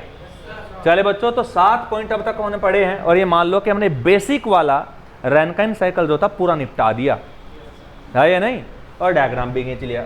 चलिए सर जी, अब क्या होना 8वें पॉइंट में, इसकी एफिशिएंसी या सीओपी निकाल के दिखा दो। अब क्या निकालेंगे इसकी हम? सीओपी। अबे इंजन है पागलो, इंजन की एफिशिएंसी निकालते हैं, और उल्टे साइकिल की यानी एंटी क्लॉकवाइज साइकिल की सीओपी, वो रेफ्रिजरेशन साइकिल होते हैं, हीट पंप। तो efficiency of the Rankine cycle, रैनकाइन का मैंने आर लगा दिया, क्या आ जाएगा? अरे नेटवर्क बटे हीट इनपुट, ये आ गया सर जी बेसिक फॉर्मूला, है या नहीं? बच्चा बच्चा जानता है ऐसे, समझ आ रहे हैं नहीं? और आप जैसे आप पढ़ाते चिल्ला चिल्ला के, मुझे ऐसा लगे बैंक वालों को भी याद हो गया होगा नीचे कि यार बहुत चिल्लाते हैं ना, ये आउटपुट हीट बटे, है नहीं? तो सर जी रैनकाइन एफिशिएंसी निकालेंगे तो नेटवर्क क्या होता है बच्चों? Q1 माइनस के Q2 बटे Q1। सर जी देखो ऐसे दिमाग खराब ही कर रहे हैं हमारा, नहीं तो 1 माइनस के Q2 बटा Q1, ये पहला ही फॉर्मूला आ जाता है सीधा। अरे आ जाता है या नहीं? क्लियर है? तो सर जी ये फॉर्मूला आ जाएगा यहाँ पे, परंतु प्यारे बच्चों Q1 और Q2 की यहाँ पे आप वैल्यू निकालेंगे, और वैल्यू निकाल के रख देंगे, और यहाँ पे जो Q1 Q2 की वैल्यू आएगी वो इंथैल्पी के डिफरेंस की टर्म में आएगी, क्योंकि फ्लो सिस्टम है या नहीं? तो सच बताओ तो Q1 Q2 की वैल्यू रखोगे, फिर तुम एलसीएम लोगे भाड़ में जाए, इसलिए यहीं तक रख लो आप, क्योंकि बाद में यही आ जाना है। ठीक है, चले तो नेटवर्क निकालना है सर जी अब मुझे। तो देखिए बच्चों, यहाँ पर ये रहा नेटवर्क, 3 से 4 नेटवर्क मिलेगा, और मैंने आपको कहा था कि टरबाइन में इंथैल्पी ही कन्वर्ट होती है वर्क में। अरे बोलो, तो H3 माइनस के H4 क्या आ जाएगा? नेटवर्क, क्योंकि मैं पंप वर्क को क्या करके चल रहा हूं? Neglect, pump work is neglected. तो क्या आ जाएगा बच्चों? H3 माइनस के H4, राइट? चले इसके बाद क्या है बच्चों? Q1, और यहां से Q1 क्या आ जाएगा बताना जरा? 1 से 2 जो हीट सप्लाई किया उसने इंथैल्पी में कन्वर्ट हुई है वो, तो H2 माइनस के H1 Q1 के बराबर आ जाएगा।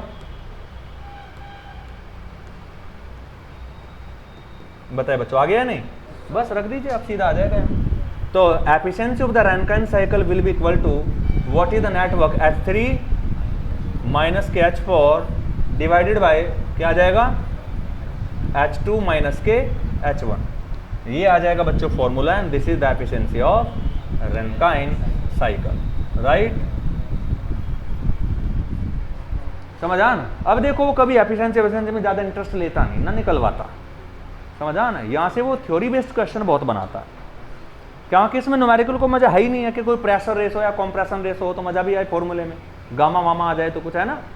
यहाँ सीधा इंथैल्पी का डिफरेंस होता है, और 1 2 3 4 चारों पॉइंट का इंथैल्पी दे देगा तो कोई भी गधा से निकाल कर करेगा। अरे बोलो, चलिए। और अगर सर जी आप ध्यान रखना, समझ आ ना, अगर आप पंप वर्क को नेग्लेक्ट नहीं कर रहे हैं, समझ आ ना, तो फिर नेटवर्क क्या होगा?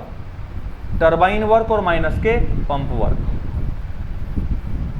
अगर पंप वर्क आपने 0 मान लिया तो इसका मतलब फिर तो जो टरबाइन का वर्क है वही नेटवर्क है। और टरबाइन का वर्क कितना है? ये टरबाइन का तो H3 माइनस H4, ये टरबाइन ने तो दिया बे, H3 है तो H3 माइनस H4 ये टरबाइन का तो है, और जितना टरबाइन का कोई पूरा का पूरा नेट है, वास्तव में पूरा नेट नहीं है, कुछ पंप को चला गया। पंप को कितना गया? H2 minus H1। अरे बोलो, यही तो पंप है। नहीं, मैंने गड़बड़ कर दिया क्या यार? 2 और 1 नहीं आएगा ये गड़बड़। Q1 क्या है? 3। हाँ ये गड़बड़, देखो मैंने क्या किया, H3 माइनस H2 करना चाहिए मुझे, H3 माइनस H2, ये आ जाएगा H3 माइनस के H2, राइट और wrong? This is the H3 minus H2। Network क्या है ये? H3 माइनस H4 और डिवाइडेड बाय H3 माइनस के H2, राइट और रॉन्ग? ये आ जाएगा। अब यहां से अगर देखेंगे, अब टरबाइन वर्क तो कितना है? टरबाइन वर्क तो प्यारे बच्चों H3 माइनस के H4। पंप वर्क कितना आ जाएगा? पंप वर्क, अरे H2 माइनस H1, तो पागलो घटा देना में नेटवर्क निकल जाएगा। यहां क्या रखेंगे? H3 माइनस H4 ब्रैकेट में, फिर माइनस के ब्रैकेट में रख देंगे आप। अगर पंप वर्क नेगलेक्ट नहीं किया तो कोई दिक्कत नहीं है, आप निकाल के वैल्यू रख देंगे। तो फिर एफिशिएंसी का फॉर्मूला क्या हो जाएगा? समझा नहीं? यहां से efficiency of the Rankine cycle will be equal to net work, यानी क्या आ जाएगा? टरबाइन वर्क माइनस के पंप वर्क, ये आ जाएगा यहाँ पे, और बेटे आ जाएगा Q1। ठीक है, अब टरबाइन वर्क क्या है आप जानते हैं, पंप वर्क क्या एंथैल्पी का डिफरेंस आप जानते हैं, Q1 के एंथैल्पी का डिफरेंस आप जानते हैं, है या नहीं? अगर नहीं किया नेगलेक्ट तो ये आ जाएगा। तो यहाँ पे 99.99% में हमेशा नेगलेक्ट किया जाता है, क्योंकि बहुत ही नेग्लिजिबल है।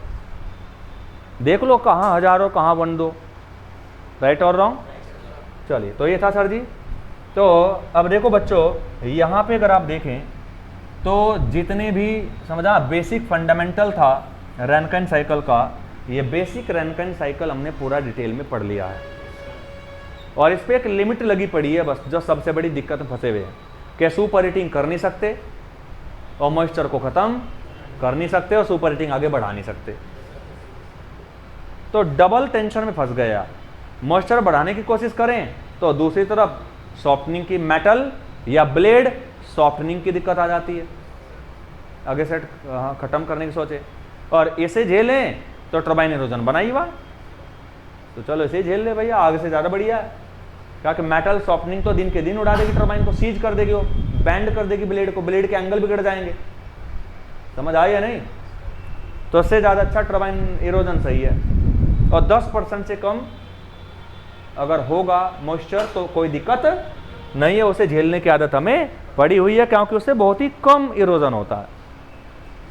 समझ आया ना? उसे लाइफ पे कोई इतना ज़्यादा खास इफेक्ट नहीं पड़ता, और जितना पड़ता है उतना हम झेल सकते हैं, और झेलेंगे ज़बरदस्ती है फिर तो, और करोगे भी क्या? बताए बच्चों, यहाँ तक की पूरी कहानी क्लियर है या नहीं?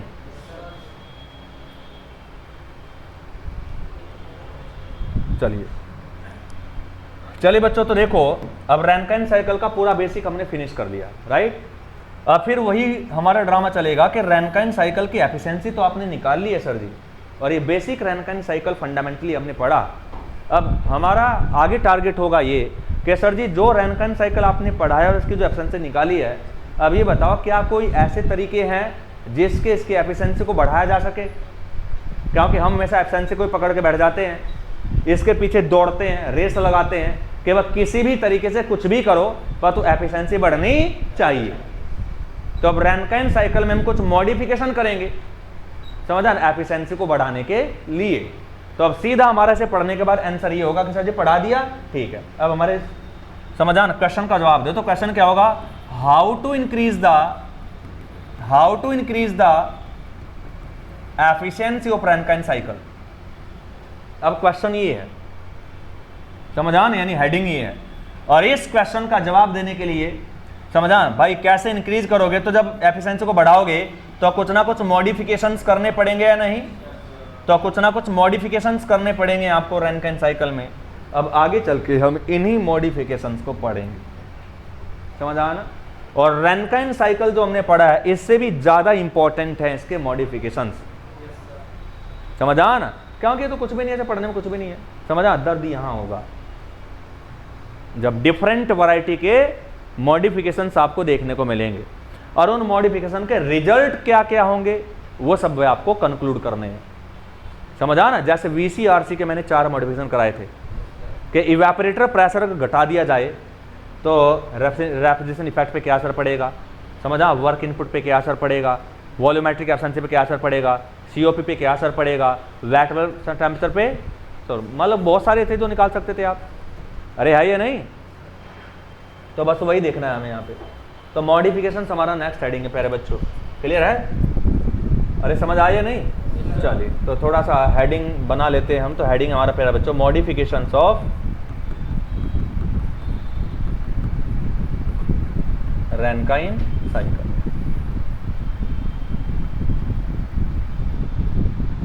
राइट और रॉन्ग?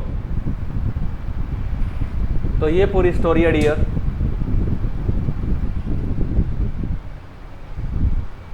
ठीक है, चलिए तो डियर आज का लेक्चर यहीं पे समाप्त करेंगे, है ना? थोड़ा सा केवल